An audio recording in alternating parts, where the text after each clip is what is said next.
मैं हर रोज लाखों बार आग का गोला फेंकने की प्रैक्टिस करता हूँ, फिर भी एक मच्छर भगाने वाली अगरबत्ती तक नहीं जला पाता। कमरे के मच्छर भी मुझ पर हंसते हैं कि मैं कितना कमजोर हूँ। मेरे क्लासमेट्स भी मुझे इतिहास का सबसे कमजोर जादूगर कहकर चिढ़ाते हैं, लेकिन वो यह नहीं जानते कि मैंने चुपके से एसएसएस लेवल की प्रतिभा, देवताओं का वरदान, हासिल कर ली है। मुझे हर सेकंड एक स्किल पॉइंट मिलता है। दूसरों को एक मिशन पूरा करने पर सिर्फ कुछ ही स्किल पॉइंट्स मिलते हैं, लेकिन मुझे हर सेकंड मुफ्त में एक मिलता है। किसी भी स्किल को दुनिया तबाह करने वाले प्रतिबंधित मंत्र के लेवल तक अपग्रेड किया जा सकता है।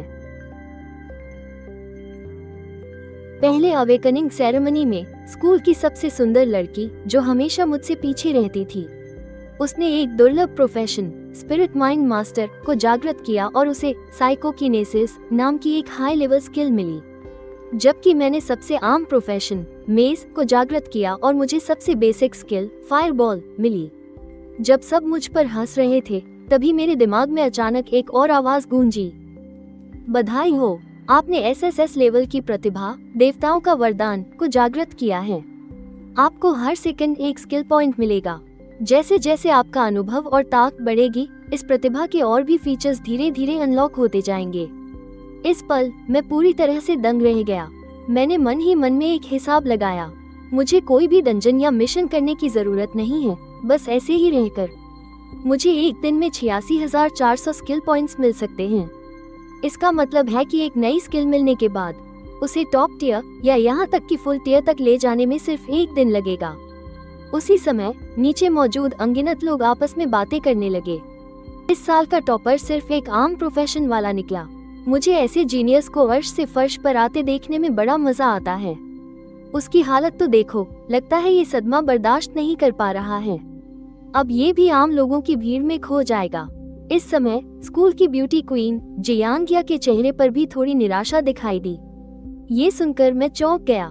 मैं कब दुखी हुआ? क्या तुम्हें दिख नहीं रहा कि मैं इस वक्त कितना ज्यादा एक्साइटेड हूँ? मैंने उसी पल वहाँ से तुरंत निकलने का फैसला किया, वरना मुझे डर था कि मैं अपनी हंसी रोक नहीं पाऊंगा और जोर से हंस पड़ूंगा। इस प्रतिभा के साथ मेरे दिमाग में एक जबरदस्त प्लान आया। वो ये कि सबसे पहले फायरबॉल को प्रतिबंधित मंत्र के लेवल तक पहुंचाया जाए, क्योंकि 1 महीने बाद दाशा में आयोजित होने वाला है, साल में एक बार होने वाला national professional college entrance exam. उसके बाद के 7 दिनों में मैं पूरे समय घर पर ही रहा, कहीं नहीं गया। अपने 6 लाख से ज्यादा स्किल पॉइंट्स का बैलेंस देखकर मैंने एक गहरी सांस ली। इसके बाद मैंने फायरबॉल का स्किल पैनल खोला और पागलों की तरह पॉइंट्स बढ़ाना शुरू कर दिया। पैनल में फायरबॉल लगातार अपग्रेड होने की रोशनी से चमक रहा था। आपने रैंक बढ़ाने के लिए 1 लाख स्किल पॉइंट्स का इस्तेमाल किया है और आपको एक नया मंत्र, हेवनली फ्लेम ड्रैगन ब्रेथ, मिला है। पहले जो साधारण सा फायरबॉल था, अब वो 7वें टियर पर पहुंच गया है। क्या ताकत है! एक पल में ही मेरे पूरे शरीर में आग की लहर दौड़ गई। इसके बाद मैंने अगले टियर के मंत्र को देखा। 8वां tier, fire spirit incarnation. Upgrade के लिए जरूरी स्किल पॉइंट्स 5 लाख। मैं चौंक गया। आगे के अपग्रेड के लिए स्किल पॉइंट्स तो आसमान छू रहे थे। मैंने कुछ देर सोचा और मेरा ध्यान 2 दूसरी स्किल्स पर गया, एनर्जी सेविंग स्पेलकास्टिंग और रैपिड चैंटिंग। यह मंत्र पढ़ने की लागत और समय को 10% तक कम कर सकते हैं। मुझे अभी जो 7वें टियर का मंत्र, हेवनली फ्लेम ड्रैगन ब्रेथ, मिला है, उसे पढ़ने में 20 सेकंड का समय लगता है और उसका कूलडाउन टाइम तो 2 घंटे का है। और तो और इसे एक बार इस्तेमाल करने में 30,000 माना पॉइंट्स खर्च होते हैं। मेरे पास अभी सिर्फ 100 माना पॉइंट्स की लिमिट है। मैं तो इस तरह की हाई लेवल स्किल इस्तेमाल भी नहीं कर सकता। मैंने स्किल पॉइंट्स को एनर्जी सेविंग स्पेलकास्टिंग पर लगाना शुरू किया और फिर से पागलों की तरह पॉइंट्स बढ़ाने लगा। डिंग डिंग डिंग की आवाजें लगातार आती रही। 1 लाख स्किल पॉइंट्स खर्च हुए। आपको एक नई पैसिव स्किल, माना स्टॉर्म, मिली है। इफेक्ट 1, इस्तेमाल किए गए सभी मंत्रों का माना की खपत 70% तक कम हो जाएगी। इफेक्ट 2, सभी स्रोतों से प्राप्त माना। कौशल 9 की सीमा 7 गुना बढ़ गई है। हर सेकंड अधिकतम मैना का 7% वापस मिलता है। प्रभाव 3, हर 8 घंटे में एक बार 9वीं श्रेणी से नीचे के किसी भी जादू को मुफ्त में करने का मौका मिलता है। मैंने अपना ध्यान आखिरी निष्क्रिय कौशल, तेज मंत्रोच्चार, पर लगाया। 1,00,000 कौशल अंक खर्च हुए और नया निष्क्रिय कौशल दैवीय कृपा मंत्र हासिल हुआ। प्रभाव 1, जब आप 5वीं श्रेणी से नीचे का कोई जादू करते हैं तो वो जादू तुरंत हो जाता है। 5वीं श्रेणी से ऊपर के जादू के मंत्रोच्चार का समय 70% कम हो जाता है। प्रभाव 2, आपका मंत्रोच्चार 7वीं श्रेणी से नीचे के किसी भी कौशल से बाधित नहीं होगा। प्रभाव 3, हर 8 घंटे में 9वीं श्रेणी से नीचे के किसी भी जादू को तुरंत करने का एक मौका मिलता है। आ गया, तुरंत होने वाला जादू आ गया। बिना किसी खर्च के जादू करना और वो भी तुरंत, ये तो जोश से भर देने वाला कॉम्बो है। मैं घर से बाहर निकला और ढेर सारा खाना और पानी खरीदा। सारी तैयारी पूरी होने के बाद मैं शहर के बाहरी इलाके में आया। मैं सीधे सबसे निचले स्तर के लोकप्रिय लेवलिंग क्षेत्र किंगफेक प्रेयरी को छोड़कर आगे बढ़ गया। मैं एक उच्च स्तरीय क्षेत्र एओ जंगल में आ गया। जंगल में राक्षसों का स्तर आमतौर पर 9 से ऊपर है और वे सभी खून के प्यासे और क्रूर हैं। वे खुद से हमला करते हैं। अचानक मेरे सिर के ऊपर से एक सड़न जैसी आवाज आई। मैंने मुड़कर देखा कि एक विशाल अजगर मुझे घूर रहा था।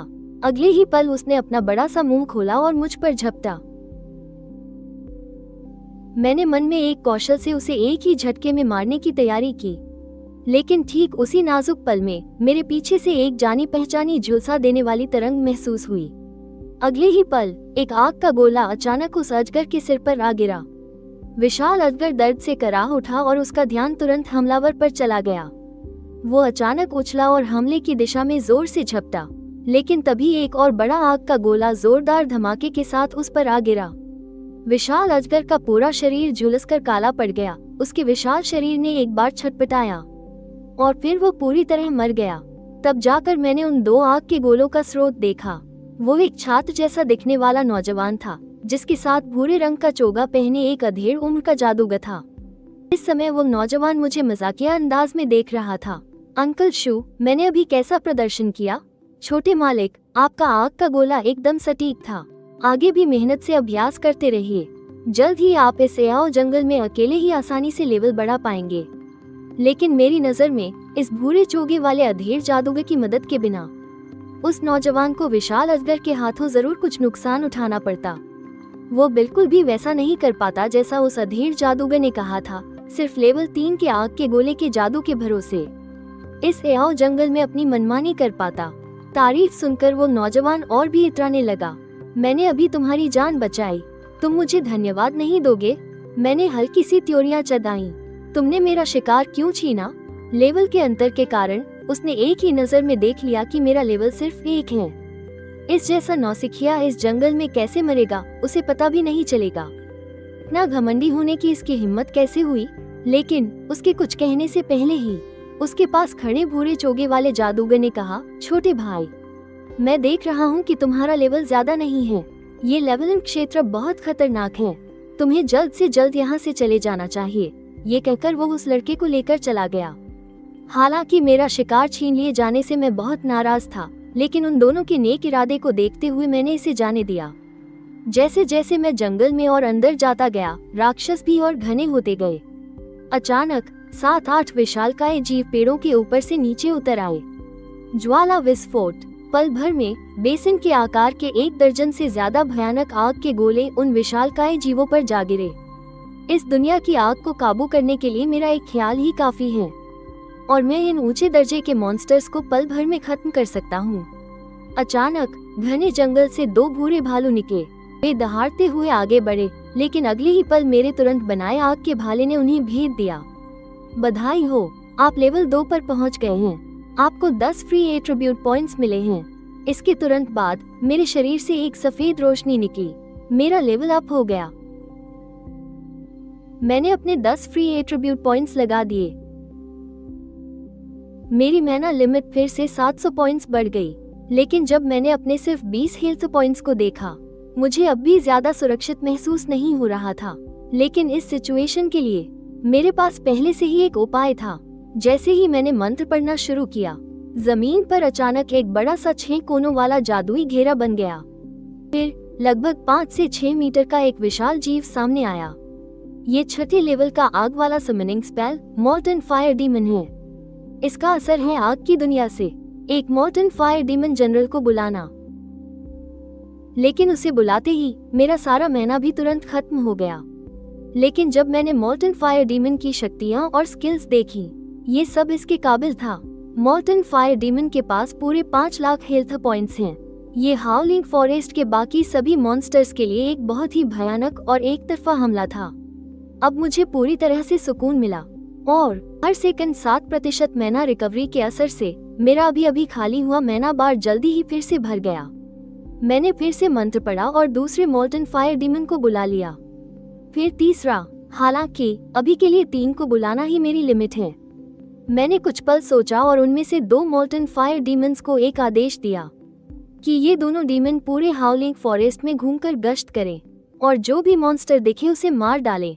और जो आखिरी डीमन बचा था उसे मैंने बॉडीगार्ड की तरह अपने साथ रख लिया। मैं बचे हुए एक मॉल्टन फायर डीमन को लेकर जंगल में और अंदर जाने लगा। रास्ते भर मेरे दिमाग में एक्सपीरियंस मिलने के मैसेज आते रहे। मैं कुछ ही कदम चला था कि मेरे शरीर से फिर एक सफेद रोशनी निकली। बधाई हो, आप लेवल 3 पर पहुंच गए हैं। आपको 10 फ्री एट्रीब्यूट पॉइंट्स मिले हैं। मेरे शरीर से 5, 6 और सफेद रोशनियां निकली। बधाई हो, आप लेवल 7 पर पहुंच गए हैं। आपको 10 फ्री एट्रीब्यूट पॉइंट्स मिले हैं। अरे बाप रे, मैं सीधे लेवल 7 पर पहुंच गया। उन दोनों फायर डीमंस ने आखिर किया क्या है? अचानक कैसे इतने सारे एक्सपीरियंस पॉइंट्स मिल गए? मैं हैरान था ही कि कॉलेज की सबसे खूबसूरत लड़की जियांगिया भी हाउलिंग फॉरेस्ट में लेवल अप कर रही थी। इस समय वो लेवल 6 पर पहुंच चुकी थी। एक साइकिक के तौर पर उसकी जानलेवा शक्तियों की वजह से उसके लेवल अप करने की रफ्तार असल में अपनी उम्र वालों से कहीं ज्यादा थी। लेकिन इसके बावजूद वो मॉल्टन फायर डीमंस के हाउलिंग फॉरेस्ट में एक चक्कर लगाने जितनी तेज नहीं थी।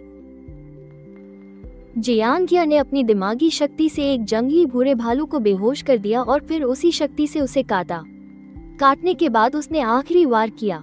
ये सब करने के बाद उसका मैना भी पूरी तरह खत्म हो गया था। वो नीचे बैठ गई और एक नीले रंग की दवा पीकर धीरे धीरे अपना मैना वापस पाने लगी। आराम करते समय जियांगिया की आंखों के सामने धीरे धीरे उस लड़के का चेहरा आ गया जिसने उसे 3 साल तक पीछे छोड़ा था। उस लड़के का चेहरा जिसे वो नफरत भी करती थी और भूल भी नहीं पाती थी। वो लड़का अब क्या कर रहा होगा? वो सच में इस तरह पूरी तरह से उदास तो नहीं हो गया होगा? वो सोच ही रही थी कि जंगल में अचानक कुछ अजीब होने लगा। अनगिनत जानवरों की दहाड़ें लगातार सुनाई दे रही थी। ऐसा लग रहा था जैसे पूरी जमीन कांप रही हो। जियांगिया हैरान रह गई। जियांगचेंग के एक छोटे से अभ्यास क्षेत्र में जानवरों का एक झुंड दिखाई दिया। ये राक्षस आखिर किस चीज से इतना डर गए थे कि ऐसे बेतहाशा भागे जा रहे थे? और जब जानवरों का झुंड करीब आया तब जियांगिया ने हैरान होकर देखा कि आखिर कौन सी चीज उनका पीछा कर रही थी। वो लगभग 5-6 मीटर लंबा, जलते हुए लावे से ढका एक भयानक राक्षस था। भागो, जल्दी भागो। जियांगिया के मन में बस यही ख्याल आया जो बचने की आखिरी कोशिश थी। शुक्र है कि जियांगिया अपनी मानसिक शक्तियों का इस्तेमाल करके तेजी से आगे बढ़ सकती थी। तभी पूरे आओहाओ जंगल में इलाके के चेतावनी अलार्म बजने लगे। जियांगचेंग शहर के राक्षस आपदा चेतावनी केंद्र ने राक्षसों के 2 छोटे झुंडों का पता लगाया है। जानवरों के झुंड के पीछे एक अज्ञात स्तर और अज्ञात शक्ति वाला एक भयानक राक्षस दिखाई दिया है। आओहाओ जंगल के इलाके में और उसके आसपास के सभी योद्धाओं से अनुरोध है कि वे तुरंत सुरक्षित स्थान पर चले जाएं। ये चेतावनी स्तर 2 की है। सभी संबंधित योद्धाओं से अनुरोध है कि वे तुरंत सुरक्षित स्थान पर चले जाएं। जियांगिया का चेहरा पीला पड़ गया। स्तर 2 की चेतावनी, उसने इसके बारे में सिर्फ किताबों में पढ़ा था। इसका मतलब था कि खतरा बहुत बड़ा है। पूरे जियांगचेंग शहर पर राक्षसों की भयानक आफत आने वाली थी। इस समय क्विंगफे घास के मैदान और आओहाओ जंगल के बीच के इलाके में अनगिनत योद्धाओं की सेनाएं तैयार खड़ी थीं। जैसे ही 2 पिघले हुए लावा के राक्षस आओहाओ जंगल की सीमा से बाहर निकलेंगे, वे एक साथ हमला कर देंगे। और तभी जब उन्होंने आसानी से भागकर आए कुछ हिरणों को मारा, एक भयानक और अजीब घटना घटी। आओहाओ जंगल से बाहर निकले दोनों पिघले हुए लावा के राक्षसों ने जब इन योद्धाओं को अपने शिकार को मारते हुए देखा तो वे तुरंत गुस्से में भयानक तरीके से दहाड़ने लगे। पिघले हुए लावा के राक्षस जो पहले इंसानों पर हमला नहीं करना चाहते थे, अब अपने दोनों विशाल हाथों को हिलाते हैं। और उन अनगिनत योद्धाओं पर खौलता हुआ लावा फेंकते हैं जिन्होंने उनके शिकार को चुराया था। तभी टीम में एक साधारण सा दिखने वाला मोटा आदमी था और उसके हाथ में एक जादुई छड़ी आ गई जो पवित्र सफेद रोशनी से चमक रही थी। इसके तुरंत बाद एक सुनहरी ढाल अचानक प्रकट हुई। उसने सबसे आगे खड़े योद्धाओं को ढक लिया। अनगिनत जलते हुए लावा के गोले उस सुनहरी ढाल से टकराए। उसकी भयानक गर्मी से वो ढाल लगभग तुरंत ही पिघलने वाली थी। उस मोटे आदमी वांग दा हाई ने जल्दी से एक और पवित्र प्रकाश की ढाल बनाई जिससे उन योद्धाओं की जान मुश्किल से बच पाई। वे इस तरह के भयानक राक्षस को कैसे मारेंगे? तभी आसमान से एक बहुत ही बुरी आवाज सुनाई दी। सब रुक जाओ, सभी लोग, जानवरों के झुंड में से किसी भी राक्षस पर हमला मत करो और खासकर उन 2 पिघले हुए लावा के राक्षसों पर तो बिल्कुल भी नहीं। उन 2 पिघले हुए लावा के राक्षसों को जानवरों के झुंड को मारने दो। इस बुरी आवाज को सुनकर सभी के चेहरे पर खुशी की लहर दौड़ गई। यह व्यक्ति जियांग चेंग का सबसे शक्तिशाली योद्धा था, योद्धाओं के संघ का अध्यक्ष, 4थी श्रेणी का महान जादूगर जियांग जुआन। सब लोग सुनो, जैसा बुजुर्ग जियांग ने कहा है वैसा ही करो। बुजुर्ग वेई जिंग ने तुरंत अपने आदमियों को आदेश दिया। जैसा कि उम्मीद थी, वे दोनों राक्षस अब गुस्से में नहीं थे, बल्कि वे व्यवस्थित रूप से उन राक्षसों की जान ले रहे थे। लगभग 10 मिनट बाद सैकड़ों हजारों राक्षस मारे जा चुके थे। दोनों लावा के राक्षस संतुष्ट होकर आओ जंगल में लौट गए। एक भयानक संकट टल गया। सभी योद्धाओं ने राहत की सांस ली। जियांग जुआन एक उड़ने वाले घोड़े पर सवार होकर आसमान से नीचे उतरे। उन्होंने दूर जाते हुए उन 2 लावा के राक्षसों को देखा। उनकी आंखों में प्रशंसा और सम्मान भरा था। बुजुर्ग जियांग, क्या आप जानते हैं कि वे आंखें हैं क्या? तुम सब गलत सोच रहे हो। वे 2 पिघले हुए लावा के राक्षस असल में राक्षस हैं ही नहीं, बल्कि एक महान जादूगर का बुलाया हुआ जीव था। वांग दहाई और वेई शिंग दोनों दंग रह गए। वांग दहाई ने कांपते हुए पूछा, आपका मतलब है कि इस समय हमारे जियांग चेंग इलाके में एक 6थे स्तर के महान जादूगर पधारे हैं? कई दशक पहले मुझे सर्वदेव मंदिर में अध्ययन करने का सौभाग्य मिला था। उस समय मेरे गुरु भी एक 6थे स्तर के महान जादूगर थे। मैंने भी उसी समय गुरु को देखा था।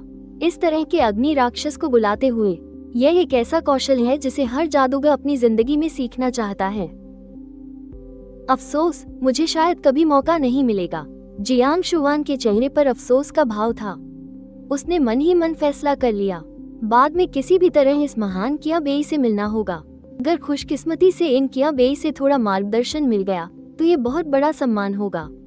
लेकिन जैसे ही कुछ लोग जाने की तैयारी कर रहे थे, एक भयानक जादुई शक्ति की लहर उठी जो विलाप वन की गहराइयों से आ रही थी। जियांग शुआन ने इसे महसूस किया। पिघले हुए लावा के अग्नि राक्षस से भी ज्यादा भयानक अग्नि तत्व की आभा।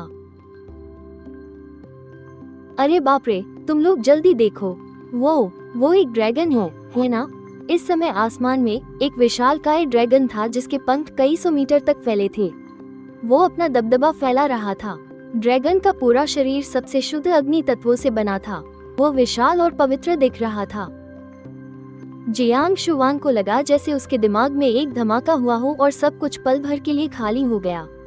7वें स्तर का जादू, इसका मतलब है इस समय विलाप वन में जो किया बेई है वो असल में एक महान जादूगर नहीं है, बल्कि एक 7वें स्तर के जादूगर संत हैं। एक पल के लिए हर कोई घबरा गया और सुरक्षित जगह पर जाने लगे। दरअसल ठीक 1 मिनट पहले मैं विलाप वन के बीचों बीच पहुंचा था, बस गलती से जंगल के खूंखार बाघों के इलाके में घुस गया और सैकड़ों तगड़े बाघों से घिर गया। अचानक गुफा से एक बहुत ही भयानक दहाड़ सुनाई दी। अगले ही पल एक बाघों का राजा, जिसका शरीर हरे रंग की रोशनी से चमक रहा था, गुफा से बाहर निकला। मेरी आंखें चमक उठी। ऐसा लगता है कि यही है पूरे विलाप वन का सबसे ताकतवर दानव, और ये यकीनन एक बॉस है। एक सुस की आवाज के साथ अगले ही पल उस बाघों के राजा ने अपना दाहिना पंजा जोर से घुमाया। पलक झपकते ही 10 से ज्यादा बेहद तेज धार वाले ब्लेड बहुत तेजी से मेरे शरीर से टकराए। मेरी लावा शील तुरंत 1000 पॉइंट से ज्यादा गिर गई। मेरे होठों पर एक मुस्कान आ गई। आखिरकार कोई थोड़ा शक्तिशाली मिला। तो चलो तुम पर ही अपना नया जादू आजमाता हूँ। रोज एक बार मुफ्त में जादू करने का मौका और एक बार तुरंत उच्च स्तरीय जादू करने का मौका। मैंने अभी तक इसका इस्तेमाल नहीं किया था, अब ये बाघों का राजा निस्संदेह सबसे अच्छा निशाना है, लेकिन मेरे जादू करने से पहले ही मेरे शरीर से लगातार 5-6 सफेद रोशनियां निकली। बधाई हो, आपने लगातार 5 लेवल पार करके 12वें लेवल पर पहुंच गए हैं। आपको 50 फ्री एट्रीब्यूट पॉइंट मिले हैं। थोड़ी दूर खड़ा बाघों का राजा हैरान रह गया। इस इंसान को क्या हो गया? अचानक इसके इतने सारे लेवल कैसे बढ़ गए? मैंने अपनी एक उंगली उस बाघों के राजा की ओर उठाई। अगले ही पल धरती और आसमान के बीच के सारे अग्नि तत्व बेकाबू हो गए। बाघों का पूरा झुंड घबराने लगा। उन सभी को अपने सिर पर मंडरा रहे खतरे का एहसास हो गया था। कुछ बड़े बाघ तो पहले ही चारों पैरों पर सरपट भागने लगे थे। वे यहाँ से भागने के लिए अपनी पूरी ताकत लगा रहे थे, लेकिन उनका अंत फिर भी निराशाजनक ही था, क्योंकि दिव्य अग्नि ड्रैगन की सांस नाम का ये 7वें स्तर का जादू बहुत बड़े दायरे को कवर करता है, और चूंकि यह तुरंत हो जाता है, इसलिए लंबे मंत्र पढ़ने के समय की कोई जरूरत नहीं पड़ी। इसलिए हमले की गति हर किसी की कल्पना से परे थी। आसमान में मौजूद तात्विक ड्रैगन ने अपना सिर ऊंचा उठाया और अगले ही पल उसने बड़ी मात्रा में उगलना शुरू कर दिया। जलती हुई ड्रैगन की सांस जहां से भी गुजरी, वहां सब कुछ पल भर में जलकर राख हो गया। आधे मिनट बाद आग के विशाल ड्रैगन का साया धीरे धीरे गायब हो गया। आसमान के छोर पर मुझे घेरने वाला पूरा बाघों का झुंड अब तक राख बन चुका था। बाघों का राजा भी अब कुछ सामान और एक सफेद रंग की स्किल बुक में बदल गया था। मैंने दोनों सामान उठाकर देखे और पाया कि वो सब बहुत ही निचले दर्जे के सामान थे, लेकिन असली कीमती चीज वो स्किल बुक थी। शुरुआती स्किल बुक विंड ब्लेड। 5वें लेवल के जादूगर इसे सीख सकते हैं।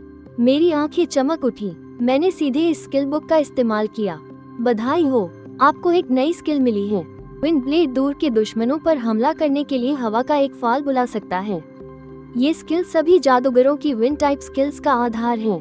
बस फायरबॉल के मुकाबले विंड ब्लेड का फायदा यही है कि विंड ब्लेड अदृश्य होता है और उसकी उड़ने की गति बहुत तेज है, जिससे निशाने के लिए बचना मुश्किल हो जाता है।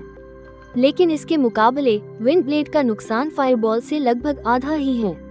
7वें लेवल की स्काई फ्लेम ड्रैगन की सांस इतने बड़े पैमाने पर तबाही मचा सकती है, तो फिर 8वें लेवल का जादू या यहाँ तक कि 9वें लेवल का प्रतिबंधित जादू आखिर कितना खौफनाक होगा।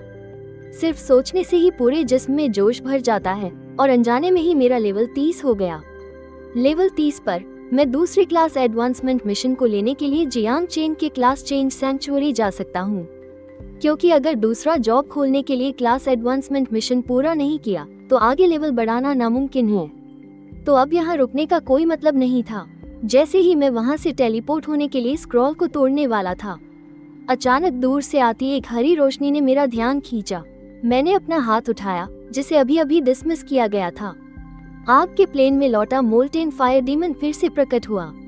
मैंने एक इशारा किया। मोल्टेन फायर डीमन बहुत आज्ञाकारी था और उस तरफ चला गया जहाँ से वो हरी रोशनी आ रही थी। जल्द ही मुझे उस हरी रोशनी का स्रोत मिल गया। वो वही गुफा थी जहाँ से पहले विंड पैटर्न टाइगर किंग बाहर निकला था।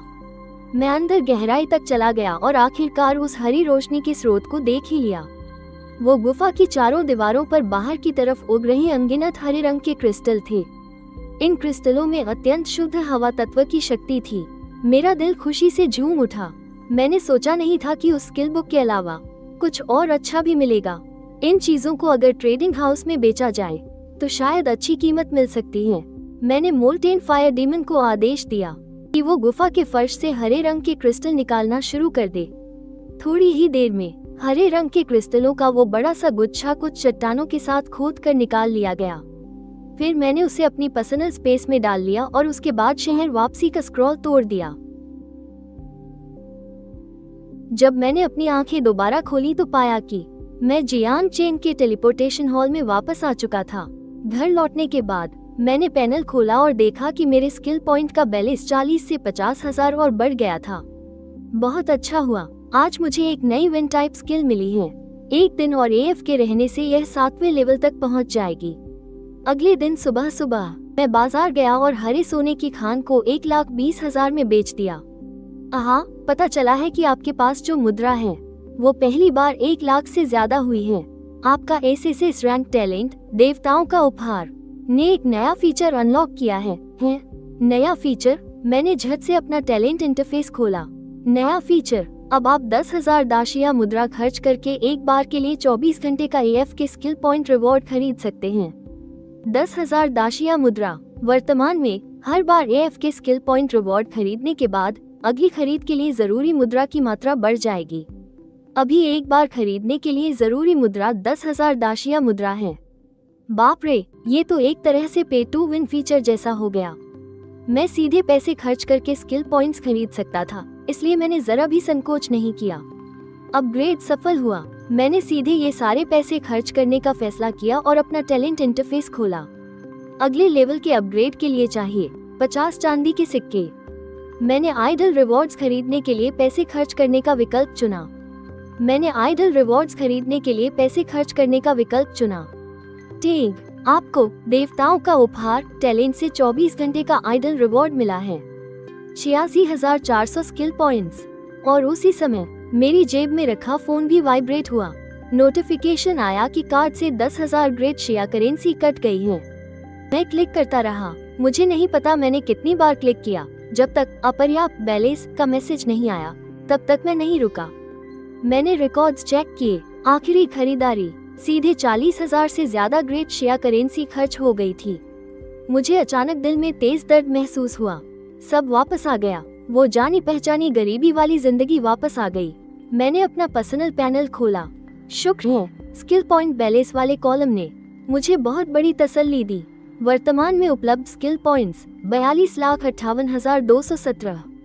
हेवनली फ्लेम ड्रैगन ब्रेथ को 8वें लेवल तक अपग्रेड करने के लिए 5 लाख स्किल पॉइंट्स की जरूरत थी।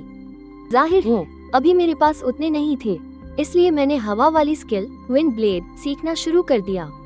लगातार टिंग टिंग टिंग की आवाजों के साथ मेरी हवा वाली स्किल सीधे 7वें लेवल तक पहुंच गई। मुझे सबसे ज्यादा हैरानी 5वें और 6ठे लेवल की 2 नई स्किल्स से हुई। 5वें लेवल की गेल विंग्स हवा के तत्वों की शक्ति को इकट्ठा करती है और पूरे शरीर को ढक लेती है, जिससे दूसरे लोग आपका असली रूप नहीं देख पाते। हर सेकंड 500 मैना खर्च होता है। कास्टिंग टाइम 1.5 सेकंड है। Cool down time 5 minute. हवा के तत्व हवा के पंखों का एक जोड़ा भी बनाते हैं जो आपको तेज गति से उड़ने की क्षमता देते हैं। साथ ही आपके चारों ओर मौजूद हवा का गोला आपके लिए 3 दूर के हमलों को रोकेगा। ये तो असल में एक उड़ने वाली स्किल है। एक इंसान होने के नाते आसमान में उड़ने का सपना कौन नहीं देखता। जहाँ तक इस स्किल के साथ आने वाले दूसरे इफेक्ट की बात है, वो भी मुझे बहुत जाना पहचाना लगा। दूर के हमलों को रोकना, ये तो साला यासुओ की विंड वॉल है। और 6ठे लेवल की स्किल स्विफ्ट विंड फ्लैश में तो और भी ज्यादा तलवारबाज वाली फील थी। स्विफ्ट विंड फ्लैश का इफेक्ट अचानक एक दिशा में बहुत तेजी से आगे बढ़कर हमला करना। जिस पल मैंने ये स्किल देखी, मुझे लगा कि यह स्किल यकीनन बहुत कूल और स्टाइलिश टाइप की है। यह ऐसी स्किल है जो एक जादूगर के स्किल सेट में क्यों दिखाई दे रही है। मैं एक जादूगर होकर इस स्किल का इस्तेमाल करने के लिए करीबी हथियार भी पहनना पड़ेगा। हालांकि एक छड़ी को भी करीबी हथियार माना जाता है, लेकिन अगर तुम मुझसे छड़ी से दुश्मन को लगभग 100 बार पागलों की तरह मारने के लिए कहोगे तो ये बहुत अजीब लगेगा, समझे। इसके बाद मैं ग्रेट शिया ट्रेडिंग हाउस गया और पहले मिले सभी ब्लैक आयरन इक्विपमेंट बेच दिए। 10 से ज्यादा ब्लैक आयरन इक्विपमेंट बेचने के बाद मेरे कार्ड में 20,000 से ज्यादा ग्रेट शिया करेंसी और आ गई। उसके बाद मैंने एक जनरल स्किल बुक चुनने के लिए क्रिस्टल स्क्रीन पर क्लिक करना शुरू कर दिया। बिगिनर्स आइडेंटिफिकेशन बुक की कीमत 18,992 ग्रेट शिया करेंसी थी। मैंने नीचे स्क्रॉल किया और पाया कि जनरल स्किल बुक में सिर्फ यही एक थी, लेकिन एक सबसे आम बिगिनर्स आइडेंटिफिकेशन स्किल बुक की कीमत ही 20,000 के करीब थी। ये तो हद से ज्यादा महंगी थी, लेकिन महंगी होने के बावजूद मुझे आइडेंटिफिकेशन स्किल तो चाहिए ही थी। कम से कम ऐसा तो नहीं होगा कि मैं खजाना देखकर भी उसे पहचान न पाऊं। और अब मेरे पास इसे मैक्स करने के लिए लाखों स्किल पॉइंट्स भी थे। मैं गारंटी देता हूँ कि इसका कोई बचपन नहीं होगा, ये सीधे हाई लेवल पर पहुँच जाएगी। 189 मैंने दांत पींचकर यह आइडेंटिफिकेशन स्किल बुक खरीद ली। टैग बिगिनर्स आइडेंटिफिकेशन स्किल सफलतापूर्वक सीख ली गई। आपको नई स्किल मिली है, आइडेंटिफिकेशन। इसके बाद मैंने ज्यादा कुछ नहीं सोचा। मैंने लाखों स्किल पॉइंट्स झोंक दिए और मुझे एक ऐसा नोटिफिकेशन मिला जो पहले कभी नहीं मिला था। टैग बधाई हो, आप पूरे ब्लू स्टार पर पहले व्यक्ति हैं जिसने आइडेंटिफिकेशन स्किल को चरम लेवल तक अपग्रेड किया है। आपको एक अनोखा इनाम मिला है, सर्वज्ञान की आंख।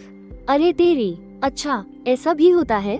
लेकिन मैं जल्दी ही समझ गया कि क्यों कोई भी परखने की कला को पूरी तरह से बढ़ाना चाहेगा, क्योंकि इसका कोई फायदा नहीं है।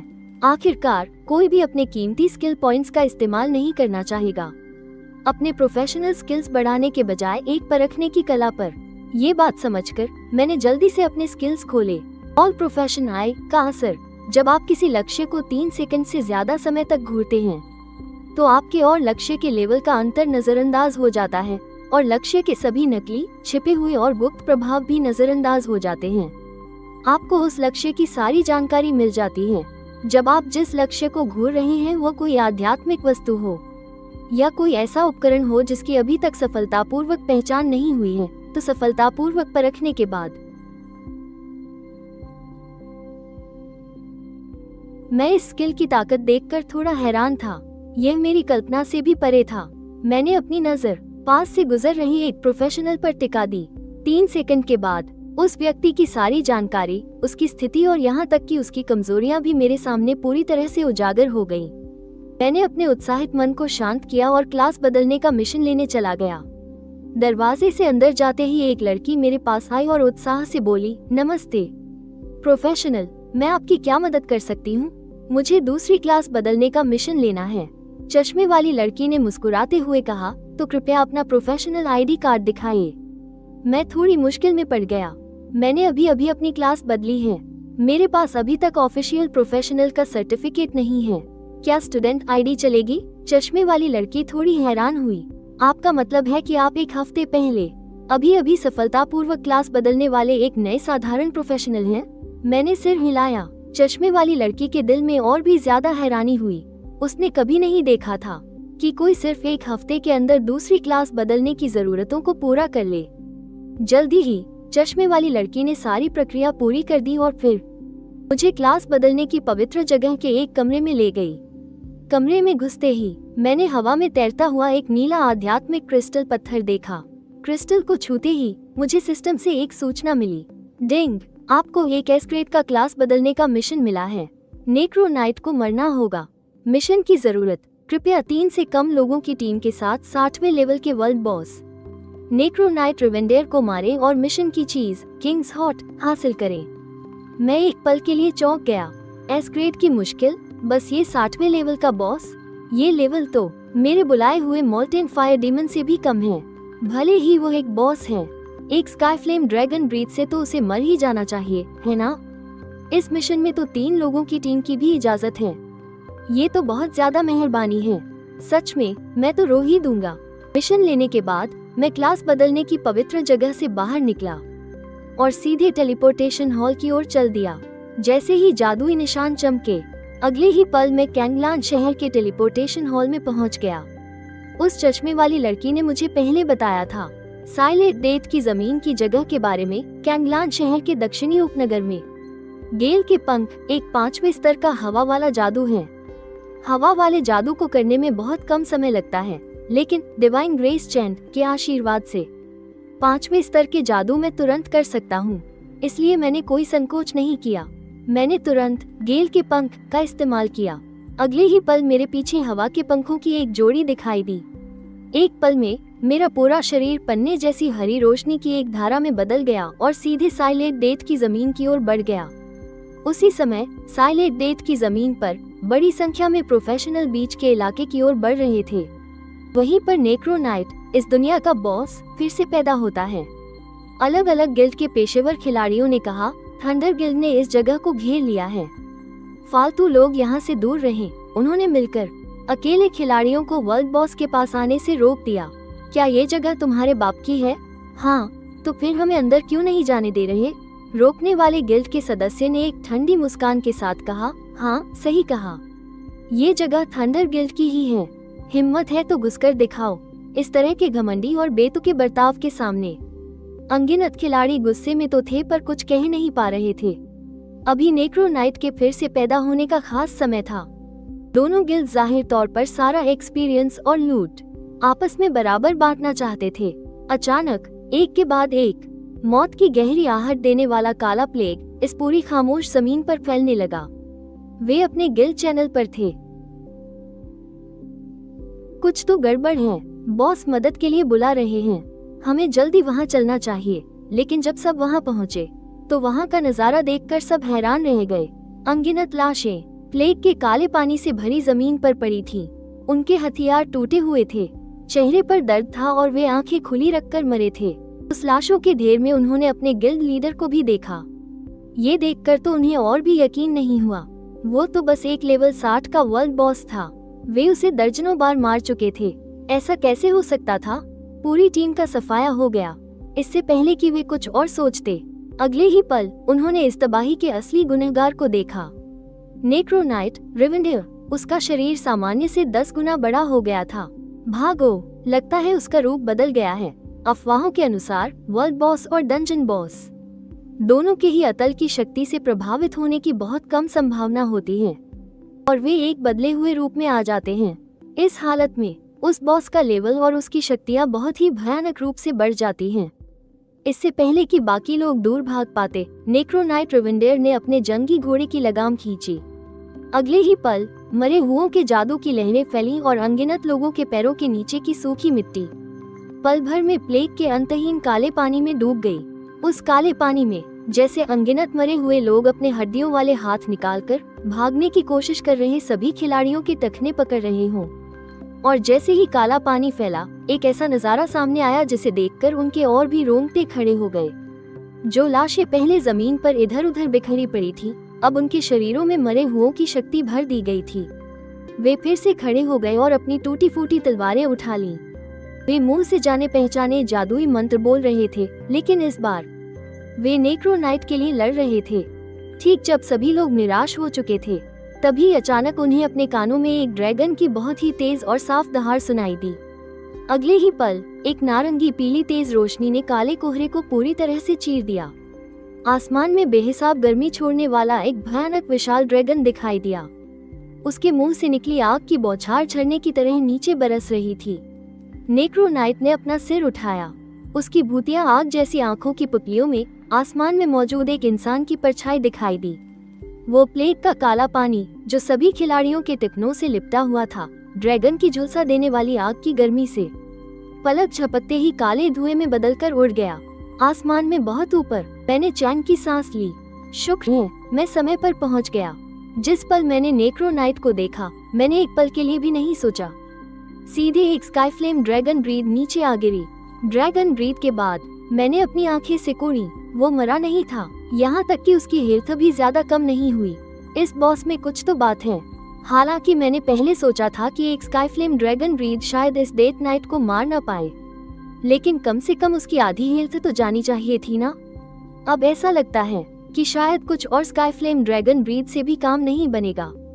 मैंने डेथ नाइट रिवेंडेयर को घूर कर देखा। ऑल नोइंग आई के असर से जल्द ही उसकी जानकारी मेरे सामने आ गई। डेथ नाइट रिवेंडेयर विकृत लेवल 200, हेल्थ 1 करोड़, मैना 1 लाख, कमजोरी होली लाइट डैमेज। मैं चौंक गया। लेवल 200? कहा तो था कि ये लेवल 60 का है। इसका लेवल अचानक इतना कैसे बढ़ गया? क्या यह विकृत रूप एक मजबूत वर्जन वाला बॉस है? लेकिन एक स्काई फ्लेम ड्रैगन ब्रीथ से उसे सिर्फ 30,000 पॉइंट का डैमेज हुआ। कुछ समझ नहीं आ रहा था। अच्छी बात यह है कि मेरे पास ऑल नोइंग आई थी।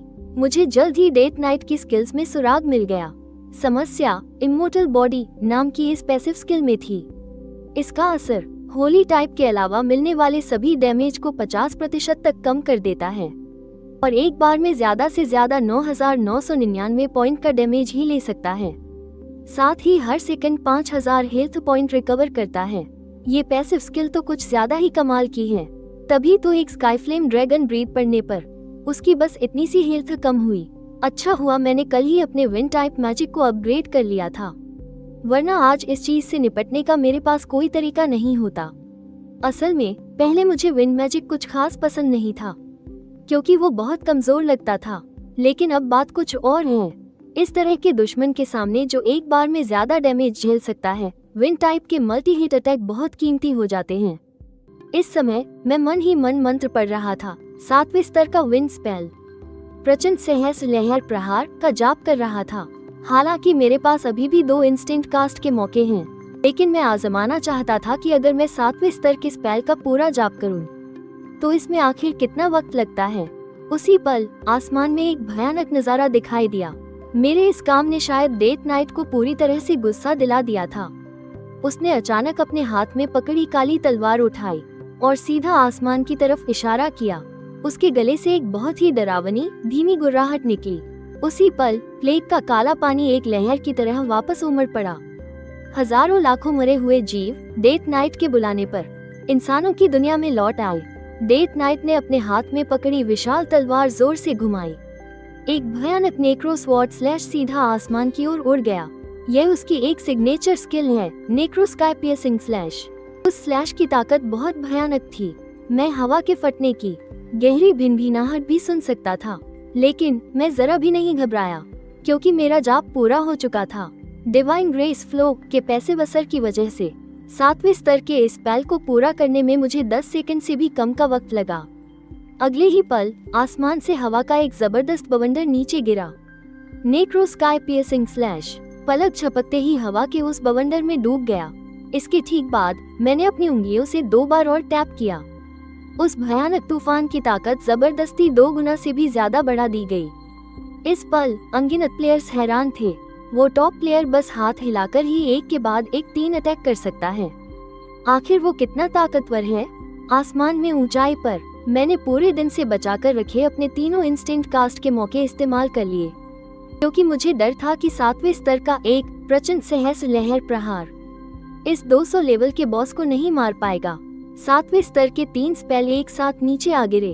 अब तो तुम नहीं बच सकते, है ना? अगर अब भी नहीं मरे तो मेरे पास भागने के अलावा कोई चारा नहीं था। पर यह साबित हो गया कि मैं खामखा ही चिंता कर रहा था। नेक्रो नाइट के सिर के ऊपर डैमेज के नंबरों की घनी परतें दिखाई देने लगी।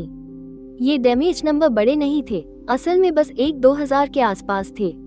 क्रिटिकल हिट होने पर भी ये सिर्फ 2-3 हजार के आसपास थे, लेकिन जिस रफ्तार से डैमेज हो रहा था वो डरावनी थी।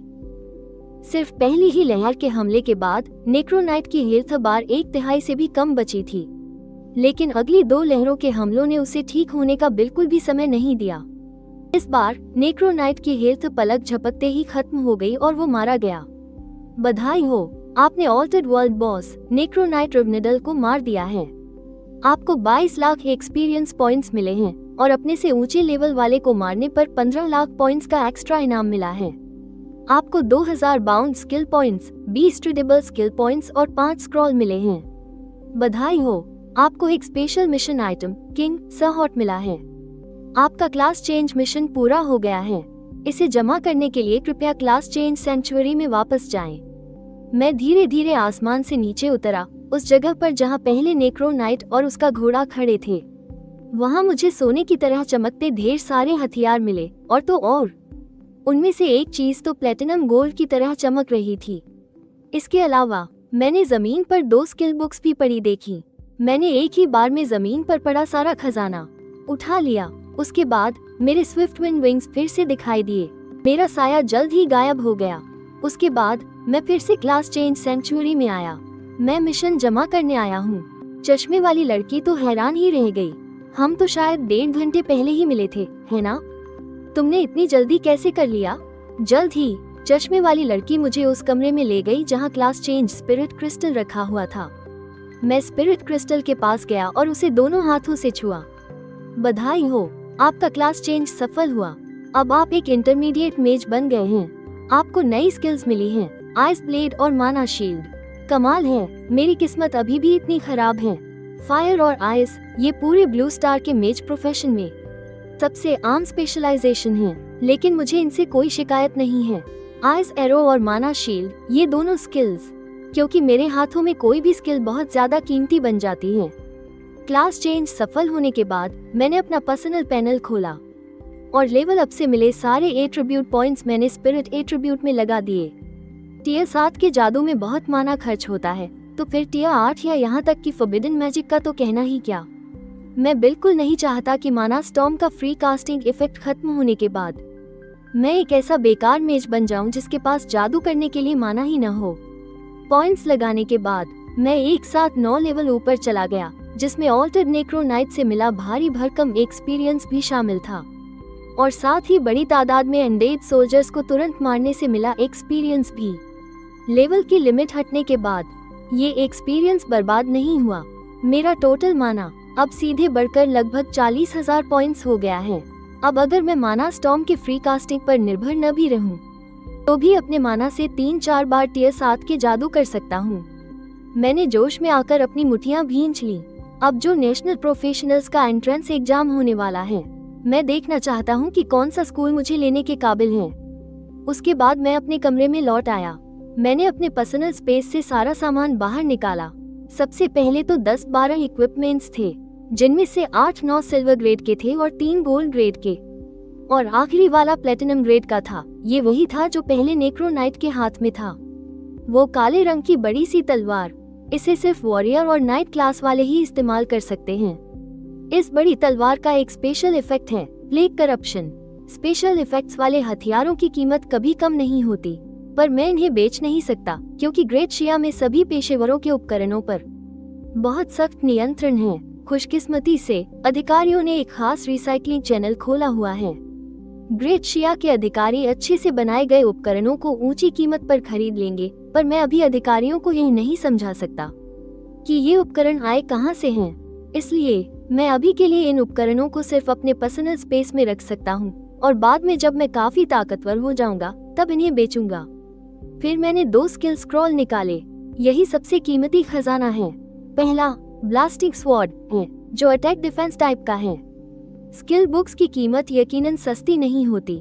जब मैंने दूसरी वाली देखी तो मैं तुरंत उत्साहित हो गया, क्योंकि यह एक मेज टाइप स्किल बुक थी।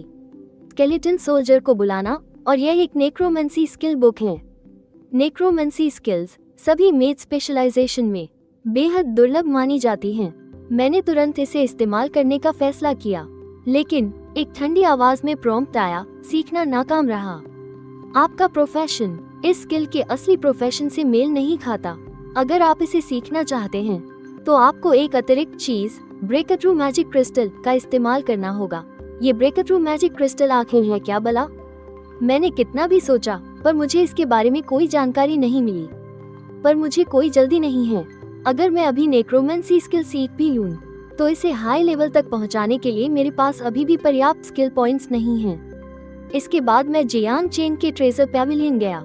मैंने सारे उपकरण 5 लाख से ज्यादा में बेच दिए और मालिक से ब्रेकथ्रू मैजिक क्रिस्टल के बारे में पूछा।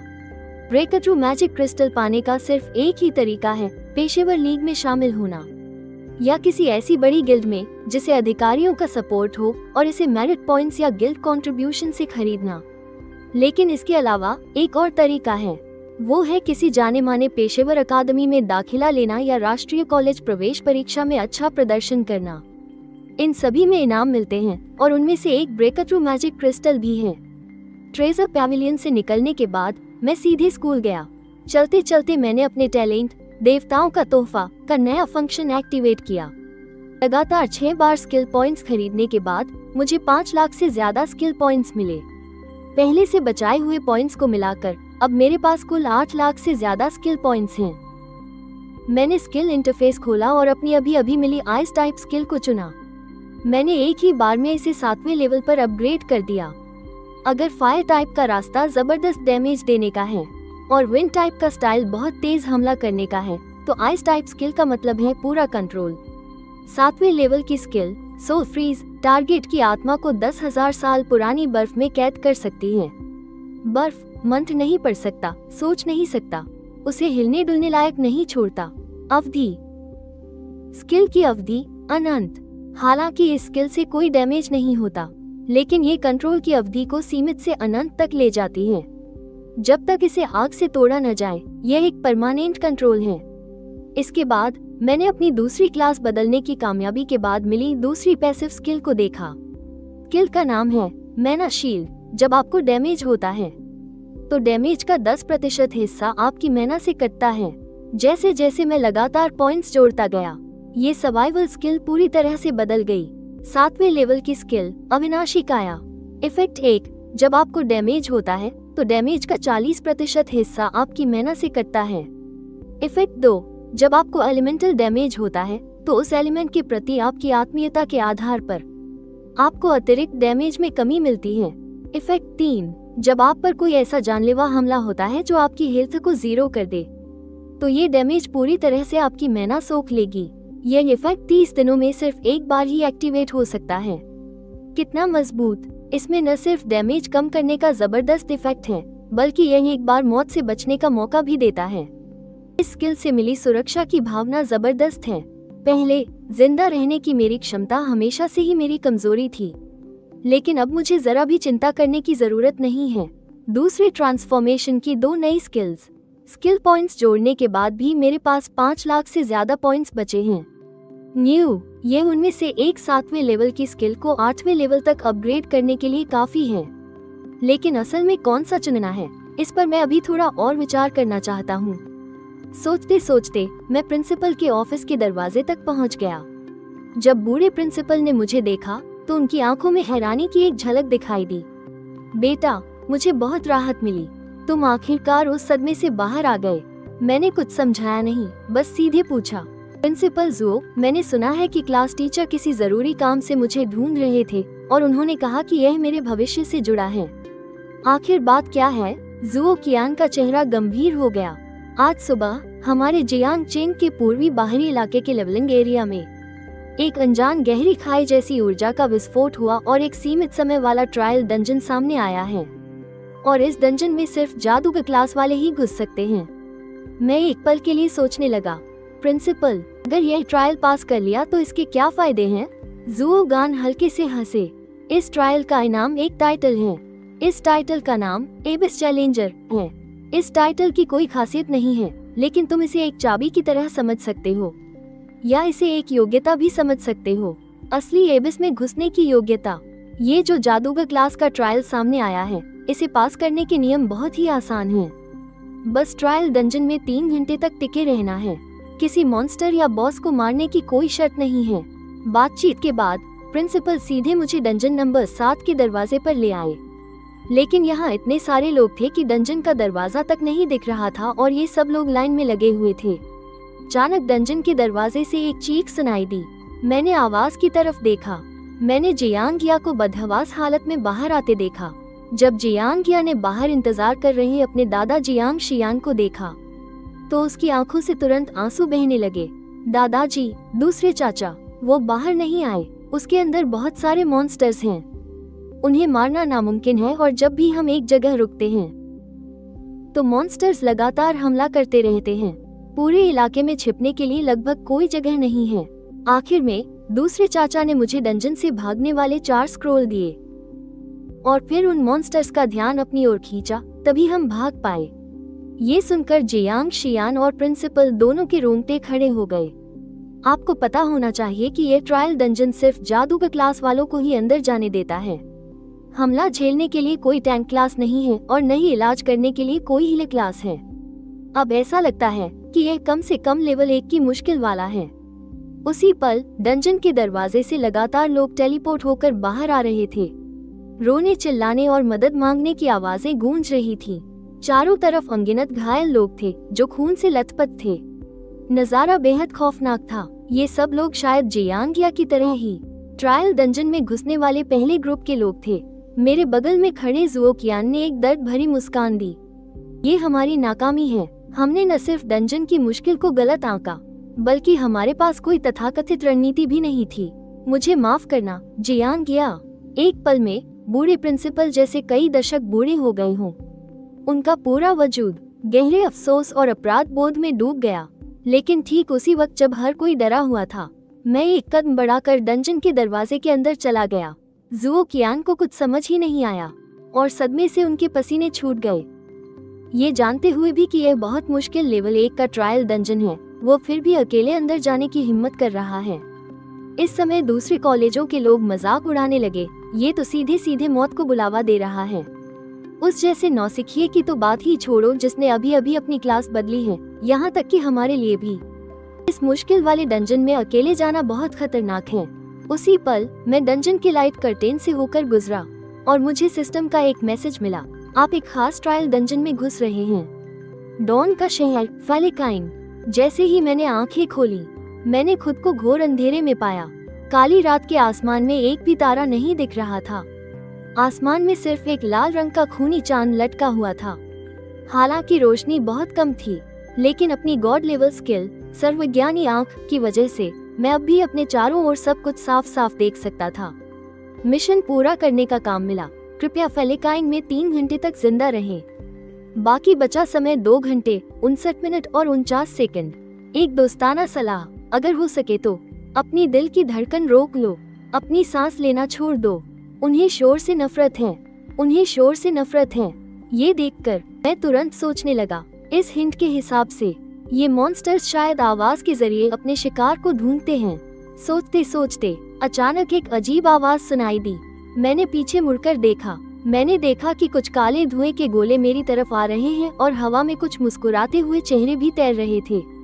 उस काले धुएं के गोले वाले मॉन्स्टर का नाम शैडो डीमन था और हवा में तैरते उस मुस्कुराते हुए चेहरे का नाम शैडो आई था।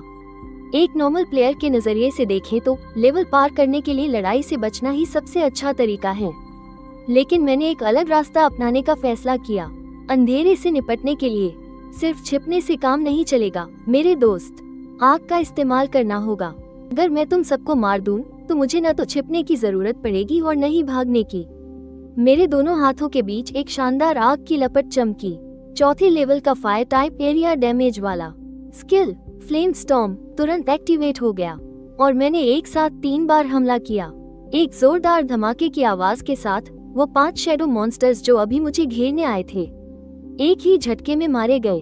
पर अगले ही पल मुझे और भी ज्यादा सरसराहट की आवाजें अपनी ओर आती हुई सुनाई दी। मैंने फिर से अपना हाथ उठाया। एक छोटे से मंत्र के बाद मैंने फायर डीमन को बुला लिया। हमला करने वाले मॉन्स्टर्स को मैंने अपने इस बॉडीगार्ड के हवाले कर दिया और मैंने स्किल इंटरफेस खोलकर पॉइंट्स बढ़ाने का फैसला किया। इस बार मेरा निशाना फायर टाइप की 8वें लेवल की मैजिक थी, जिसमें 5 लाख स्किल पॉइंट्स लगते हैं।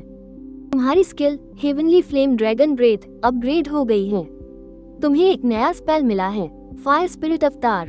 एक्टिवेट होने का समय तुरंत, कूल डाउन समय 3 दिन। फायर स्पिरिट एसेंशन इफेक्ट, तुम हर तरह के फिजिकल डैमेज और फायर टाइप डैमेज से इम्यून हो जाओगे। तुम्हें उड़ने की ताकत मिलेगी। इस हालत में फायर टाइप स्किल्स इस्तेमाल करते समय क्रिटिकल हिट का चांस 100% बढ़ जाएगा और तुम टारगेट की 50% मैजिक रेजिस्टेंस को नजरअंदाज कर सकोगे। जिन भी स्पेल्स को एक्टिवेट करने के लिए मंत्र पढ़ना पड़ता है, वे सब तुरंत एक्टिवेट हो जाएंगे और उनके लिए मैना की भी जरूरत नहीं पड़ेगी। एसेंशन की यह हालत 3 मिनट तक रहेगी। तुम आग के एलिमेंट्स को कंट्रोल करके एक बहुत बड़ा धमाका कर सकते हो। वाह, ये स्किल तो बहुत कमाल की है। ये तो एक बहुत ही रेयर कॉम्प्लेक्स स्किल है। मैंने बस मन में सोचा ही था कि मैंने अपनी उंगली के सिरे पर देखा। एक गहरे नीले रंग की आग जल उठी। इसके तुरंत बाद मेरे दोनों हाथ धधकने लगे। लगभग एक ही पल में मुझे ऐसा लगा जैसे मैं खुद आग बन गया हूँ। उसी समय मैं जहाँ खड़ा था वो जगह गायब होने लगी। मेरे पास आए अनगिनत शैडो डीमंस दर्द से चीख भी नहीं पाए और एक ही पल में भाप बनकर उड़ गए।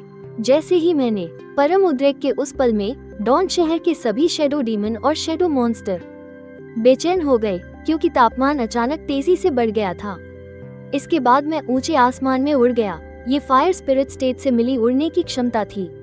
उड़ने की रफ्तार विंग्स ऑफ स्विफ्ट विंड से बिल्कुल भी कम नहीं थी, या शायद ऐसा तापमान के अचानक बढ़ जाने की वजह से हुआ। साथ ही हर चीज पर रोशनी पड़ रही थी। शहर के नीचे छिपा खौफनाक जीव पूरी तरह से भड़क गया। एक जोरदार धरती हिला देने वाले धमाके के बाद एक विशाल काला पंजा जमीन फाड़कर बाहर निकला और आसमान में नीली आग के सूरज की ओर हमला करने लगा। लेकिन जैसे ही वो उसके संपर्क में आया, वो पंजा खौफनाक लपटों में जलकर काला कोयला बन गया। नतीजतन जमीन के नीचे छिपे विशाल जीव को गुस्सा आ गया। इस बार और भी भयानक भूकंप आया। तभी खाई में 8 विशाल लाल आंखें चमक उठी। वो और कोई नहीं बल्कि परछाइयों से बनी एक विशाल मकड़ी थी। इस बॉस का लेवल म्यूटेटेड नेक्रोनाइट से भी 20 लेवल ज्यादा था और उसके सारे स्टैट्स म्यूटेटेड नेक्रोनाइट से कहीं बेहतर थे। आमतौर पर इस ट्रायल डंजन में आने वाले ज्यादातर प्रोफेशनल्स का सामना इस लेवल के मॉन्स्टर से कभी नहीं होता। सिर्फ मेरे आने से उसे गुस्सा आ गया था, जिस वजह से ये हालात पैदा हुए। अगर मैं इसे मार दूं तो ये डंजन क्लियर हो जाना चाहिए, है ना? इस समय उद्रेक की अवस्था खत्म होने में लगभग 1.5 मिनट बचा था। मैंने अपना एक हाथ आगे बढ़ाया और नीचे खाई में छिपे विशाल मैजिक ऑर्ब को निशाना बनाकर हल्के से अपनी मुट्ठी भींच ली। अगले ही पल दुनिया के सारे फायर एलिमेंट्स अपनी चरम सीमा तक बढ़ गए। पलक झपकते ही पूरे डॉन शहर का तापमान 70 लाख डिग्री सेल्सियस तक पहुंच गया। इस खौफनाक तापमान की वजह से शैडो मैजिक ऑर्ब दर्द से कराहने लगा। उसकी हेल्थ साफ साफ नजर आने वाली रफ्तार से घट रही थी। उसकी लाखों की हेल्थ पलक झपकते ही खत्म होने वाली थी। उसने पागलों की तरह भागने की पूरी कोशिश की, लेकिन अब बहुत देर हो चुकी थी। परम उद्रेक से होने वाला बड़ा धमाका अचानक फट पड़ा। आंखों को चौंधिया देने वाला एक नीला गोला किसी न्यूक्लियर बम की तरह तेजी से फैला और पूरे डॉन शहर को अपनी चपेट में ले लिया। अनगिनत शैडो डीमन उस भयानक रोशनी में जलकर राख हो गए। पूरा डंजन स्पेस हर तरफ से गहरे नीले रंग की तेज लपटों में जल रहा था। मैं यह नजारा देख रहा था और मेरा दिल पूरी तरह से दहल गया था। 8वें टियर के फायर मैजिक की पावर बहुत ही जबरदस्त थी। मुझे तो ये भी लगने लगा था कि स्काई फ्लेम ड्रैगन ब्रेथ भी इसके सामने कुछ नहीं है। अचानक मुझे याद आया कि इस मूव का तो कोई नाम ही नहीं है। कुछ देर सोचने के बाद मेरे दिमाग में एक ऐसी सिचुएशन आई जो अभी के हालात से काफी मिलती जुलती थी। 6 पात्सर ऑफ पेन ने कोनोहा पर हमला किया था और एक ही शिनरा टेनसेई से कोनोहा को सपाट जमीन में बदल दिया था। उसे पूरी तरह से तबाह कर दिया था, बिल्कुल अभी के इस पल की तरह। मेरे होठों पर एक मुस्कान आ गई। आज से इस मूव का नाम होगा डिवाइन फायर हेवनली कॉन्क्वेस्ट। बधाई हो, आपने ट्रायल डंजन डॉन शहर फियरिकेन पूरा कर लिया है। आपने इस ट्रायल डंजन की हिडन एंडिंग पूरी कर ली है और मुश्किल बॉस शैडो डीमन बोर को मार गिराया है। आपको अबिस कॉन्करर का नया टाइटल मिला है। ये स्पेशल ट्रायल डंजन आज से ब्लू स्टार अबिस वर्ल्ड से हमेशा के लिए हटा दिया जाएगा। बहुत अच्छे, बहुत अच्छे। मेरे इस मूव ने तो डंजन को ही खत्म कर दिया, कमाल है। इसके बाद मैंने जियांगिया के दूसरे अंकल को भी बचा लिया और फिर मुझे डंजन से बाहर टेलीपोर्ट कर दिया गया। जब मैंने दोबारा अपनी आंखें खोली तो मैं जियांग चेंग के बाहर हरे भरे घास के मैदान में वापस आ चुका था। इस समय डंजन के गेट के बाहर इंतजार कर रहे सभी लोग हैरान थे, क्योंकि मुझे इस ट्रायल डंजन में गए हुए 3 मिनट भी नहीं हुए थे। मैं इतनी जल्दी बाहर कैसे आ गया? रुको, उसने अपनी गोद में किसे उठाया हुआ है? वो कुछ जाना पहचाना सा क्यों लग रहा है? जियांगिया चिल्लाए, दूसरे अंकल। तब जाकर सबको एहसास हुआ कि मैं सच में उस आदमी को बचाकर ले आया था। शुक्रिया, शुक्रिया। ये देखकर कि उसके दूसरे अंकल जिंदा हैं, जियांगिया की आंखों से आंसू बहने लगे और वो फूट फूट कर रोने लगी। आंसू पोंछते हुए उसने मुझे धन्यवाद दिया। तुम्हारे मुंह से ये 2 शब्द सुनना वाकई आसान नहीं है। उसकी ये हालत देखकर मैं ताना मारे बिना नहीं रह सका। इन 3 सालों में जियांगिया हमेशा से एक कूल और घमंडी स्कूल की सबसे खूबसूरत लड़की रही है। उसने मुझे देखकर मुस्कुराने का तो सोचा भी नहीं होगा, और धन्यवाद कहना तो और भी नामुमकिन था। जियांगिया ने गुस्से में अपना पैर जमीन पर पटका। उसे उम्मीद नहीं थी कि ऐसे समय में भी मेरे पास उसे छेड़ने का वक्त होगा।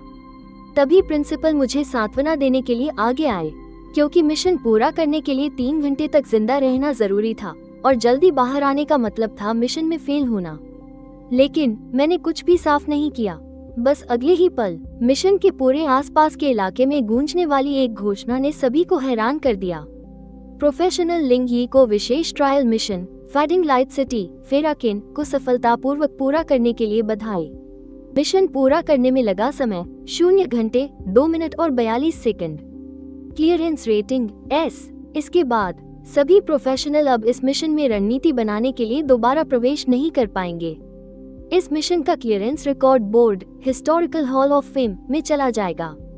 ये सुनकर सब दंग रह गए। वे सब मुझे ऐसे देख रहे थे जैसे मैं कोई राक्षस हूँ। वे मुझे घूर रहे थे और प्रिंसिपल का तो दिमाग ही सुन्न पड़ गया था। पता तो था कि इस लड़के में कुछ खास है, पर यह नहीं पता था कि इतना ज्यादा खास है। न सिर्फ उसने मिशन पूरा किया, बल्कि वो ब्लू स्टार के global mission hall of fame में भी शामिल हो गया। आज तक पूरे ब्लू स्टार में 1000 से भी कम लोगों के नाम हॉल ऑफ फेम की लिस्ट में दर्ज हो पाए हैं। ये सभी प्रोफेशनल्स के लिए सर्वोच्च सम्मान है। वो 18 साल का है, फिर भी उसने ग्लोबल मिशन क्लियरेंस रिकॉर्ड के हॉल ऑफ फेम में जगह बना ली। उस पल अनगिनत आंखें मुझे घूर रही थी। उसी समय तियानशुई एकेडमी का एक टीचर वू जुन आगे आया और बोला, हमारी तियांशु एकेडमी में आ जाओ। हम तुम्हें एक विशेष भर्ती का मौका दे सकते हैं। ये सुनकर एक पल के लिए सब चुप हो गए। तियांशु एकेडमी पूरे प्रांत में दूसरे नंबर पर और देश के टॉप 100 मशहूर स्कूलों में से एक है। ये सुनकर प्रिंसिपल ने भी सिर हिलाया और कहा, इस तरह का विशेष भर्ती कोटा बहुत दुर्लभ होता है। केवल कुछ ही टॉप संस्थानों के पास यह अधिकार होता है। तियांशु एकेडमी वाकई बहुत अच्छी है। तुम हाँ कहने के बारे में सोच सकते हो। जब सब लोग यही सोच रहे थे कि मैं तुरंत मान जाऊंगा, मैंने सीधे सीधे मना कर दिया। इस बार तो वू जुन भी थोड़ा हैरान था। उसकी नजर में यह एक अभूतपूर्व एहसान था। ये लड़का सामने से मिले सम्मान की बिल्कुल भी कद्र नहीं कर रहा है। तुम्हें अच्छी तरह सोच लेना चाहिए। यह शायद तुम्हारी जिंदगी का इकलौता मौका हो। ये सुनकर मैं हंसे बिना नहीं रह सका। असल में तुम लोग भी मुझ पर एक बेहतर इम्प्रेशन छोड़ सकते थे। शायद तब मैं तुम्हारी तियांशु एकेडमी में शामिल होने के बारे में सोचता। ये भी तुम्हारी जिंदगी का इकलौता मौका था। ये सुनकर प्रिंसिपल मन ही मन हैरान रह गए। वाह, ये बातें कितनी ज्यादा घमंड से भरी थी, लेकिन सुनकर अजीब सी तसल्ली मिली। वो जुन ने मुझे गहरी नजर से देखा और फिर अपनी टीम के साथ चला गया। अगले 10 दिनों तक मैं प्रैक्टिस के लिए ज्यादा बाहर नहीं गया। इसकी मुख्य वजह ये थी कि जियांगचिंग शहर के आसपास के सभी प्रैक्टिस एरिया और मिशन अब मेरे लेवल से बहुत नीचे थे। बड़ी परीक्षा नजदीक थी और दूसरे सभी छात्र प्रैक्टिस के लिए क्लासेस ले रहे थे। सिर्फ मैं ही घर पर आराम फरमा रहा था। 10 दिनों के बाद मैं अपना सामान बेचने के लिए बाहर गया और मुझे डैशोंग बैंक से एक मैसेज मिला। आपके बैंक खाते में 7,49,680 युआन जमा हुए हैं। आपके खाते का बैलेंस अब 12,93,346.21 युआन है।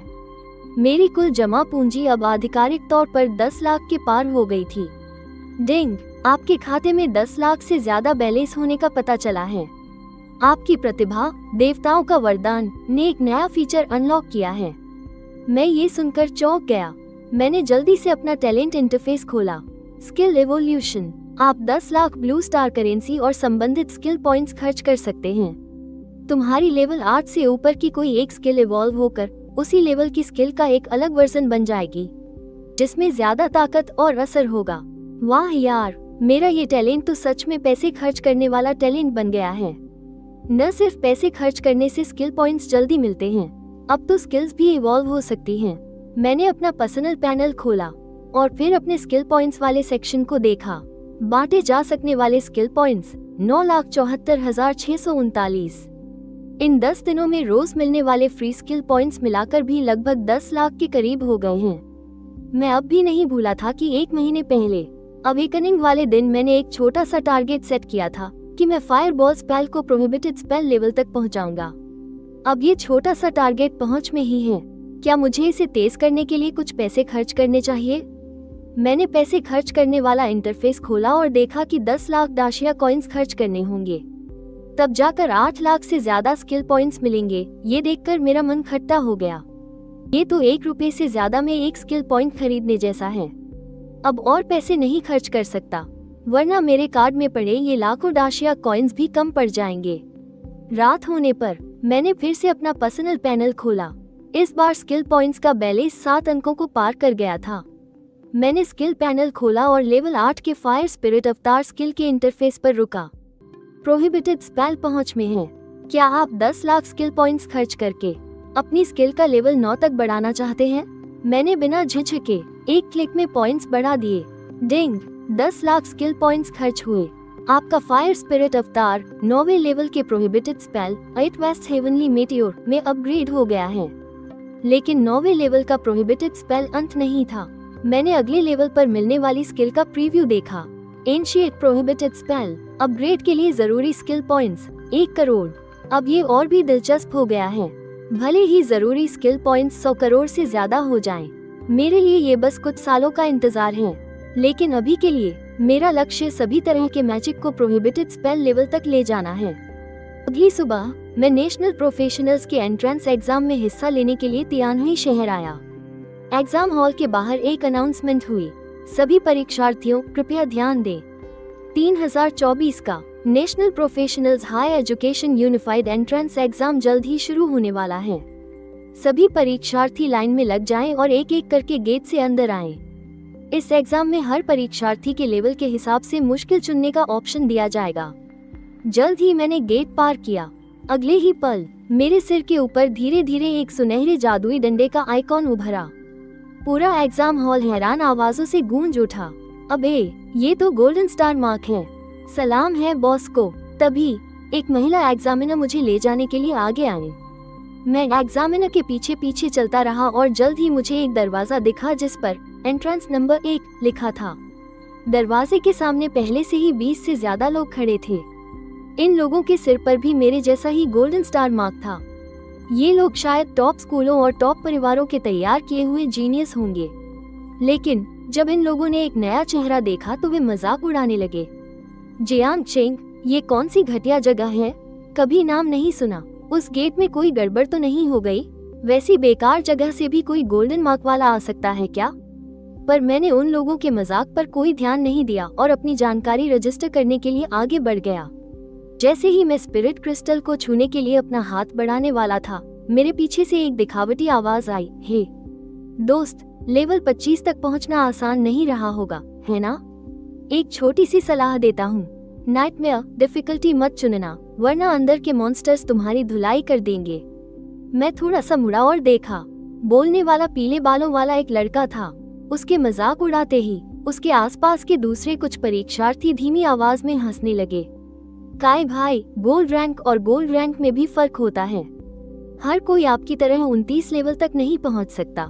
पीले बालों वाला मन ही मन खुश हो रहा था, लेकिन उसे जिसकी ज्यादा परवाह थी वो थी उसके बगल में खड़ी एक बेहद खूबसूरत लड़की की राय। पर जब उसने मुड़कर उस लड़की को देखा तो उसे उसकी आंखों में नफरत की एक झलक दिखाई दी। उस लड़की के होंठ हल्के से खुले। झाओ काय, तुम्हें इस तरह का तरीका अपनाने की कोई जरूरत नहीं है, मेरा ध्यान खींचने के लिए। और उसी समय उस लड़की की नजर मुझ पर पड़ी।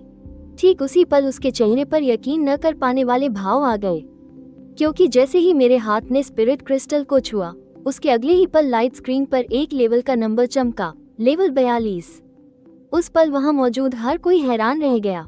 झाओ काय ने लाइट स्क्रीन पर लेवल 42 को देखा और उसे तुरंत ऐसा लगा जैसे किसी ने उसके मुंह पर एक जोरदार अदृश्य तमाचा मारा हो। सर, मैं डिफिकल्टी क्यों नहीं चुन पा रहा हूँ?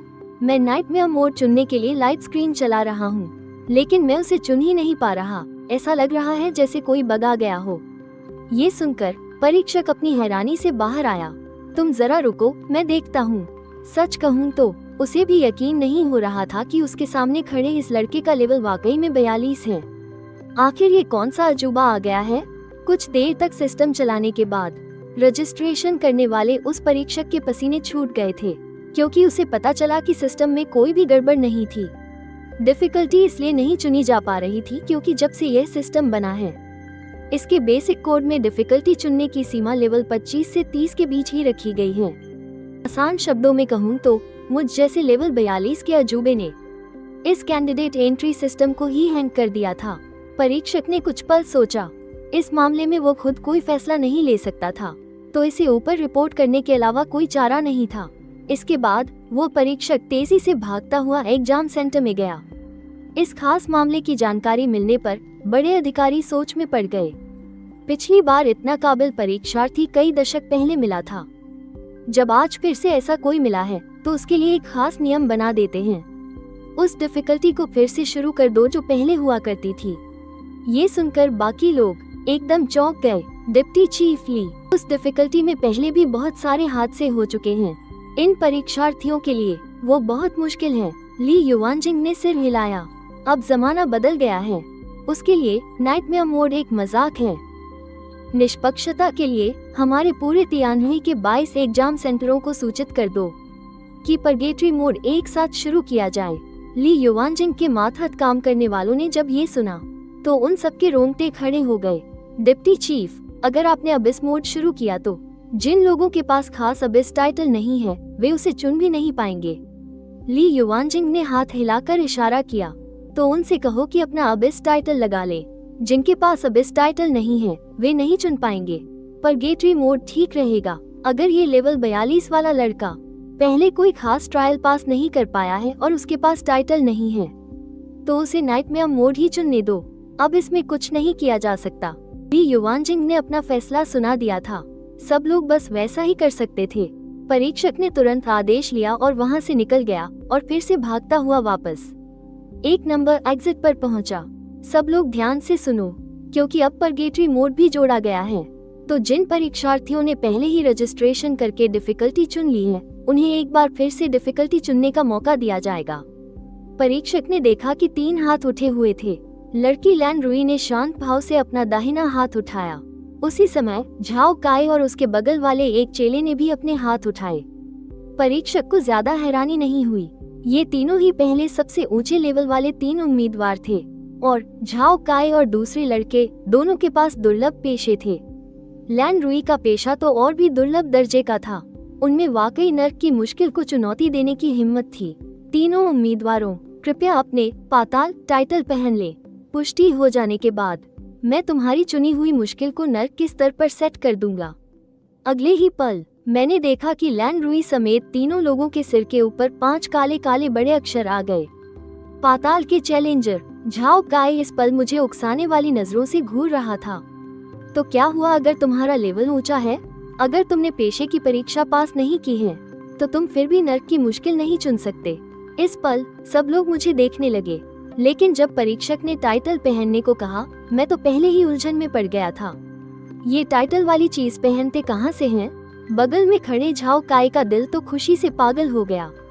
हे नाटक करता रहे, तेरे पास साफ साफ है ही नहीं। ऐसा तो नहीं है कि तुम्हें पता नहीं कि इसे कैसे पहनते हैं, है ना? लेकिन परीक्षक ने ज्यादा नहीं सोचा। अपना पर्सनल पैनल खोलो और फिर अपने नाम वाले कॉलम पर देर तक दबाओ। टाइटल्स की लिस्ट सामने आ जाएगी। मुझे अचानक समझ आ गया। परीक्षक के निर्देशों का पालन करते हुए मैंने जल्दी से अपना टाइटल कॉलम खोल लिया, लेकिन मेरी उंगली फिसल गई और गलती से पहले टाइटल पर क्लिक हो गया। अगले ही पल सबको अपनी आंखों के सामने एक चमक महसूस हुई। फिर एक सुनहरी रोशनी दिखाई दी। मेरे सिर के ऊपर अचानक कुछ शब्द लिखे हुए आ गए। Global dungeon clear record, hall of fame. इस बार तो सब लोग हैरान रह गए। भाई साहब, मेरी तो 24 के टाइटेनियम अलॉय वाली कुत्तों की आंखें। ये कैसा टाइटल है? ये तो बहुत धांसू है। लोगों के हाव भाव देखकर मैं भी एक पल के लिए चौंक गया। सब लोग ऐसे हाव भाव क्यों बना रहे हैं? क्या मैंने गलत टाइटल लगा लिया? मैंने ऊपर देखा तो उन टाइटल्स की लाइन दिखाई दी। अरे बाप रे, ये तो कुछ ज्यादा ही चमक रहा है। यह मेरे शांत स्वभाव से मेल नहीं खाता। मैं अजीब तरह से मुस्कुराया। माफ करना, मुझे अभी इसकी ज्यादा आदत नहीं है। गलत टाइटल लग गया। मैंने जल्दी से अपना टाइटल कॉलम फिर से खोला।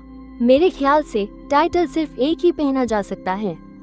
अगर मैं पाताल का विजेता चुनता हूँ तो पिछला हॉल ऑफ फेम टाइटल जरूर हट जाएगा। लेकिन मैं बहुत भोला था। पाताल का विजेता टाइटल को पहनने के लिए चुनने के अगले ही पल मेरे सिर पर हॉल ऑफ फेम टाइटल के ऊपर एक और लाइन लिखी हुई आ गई।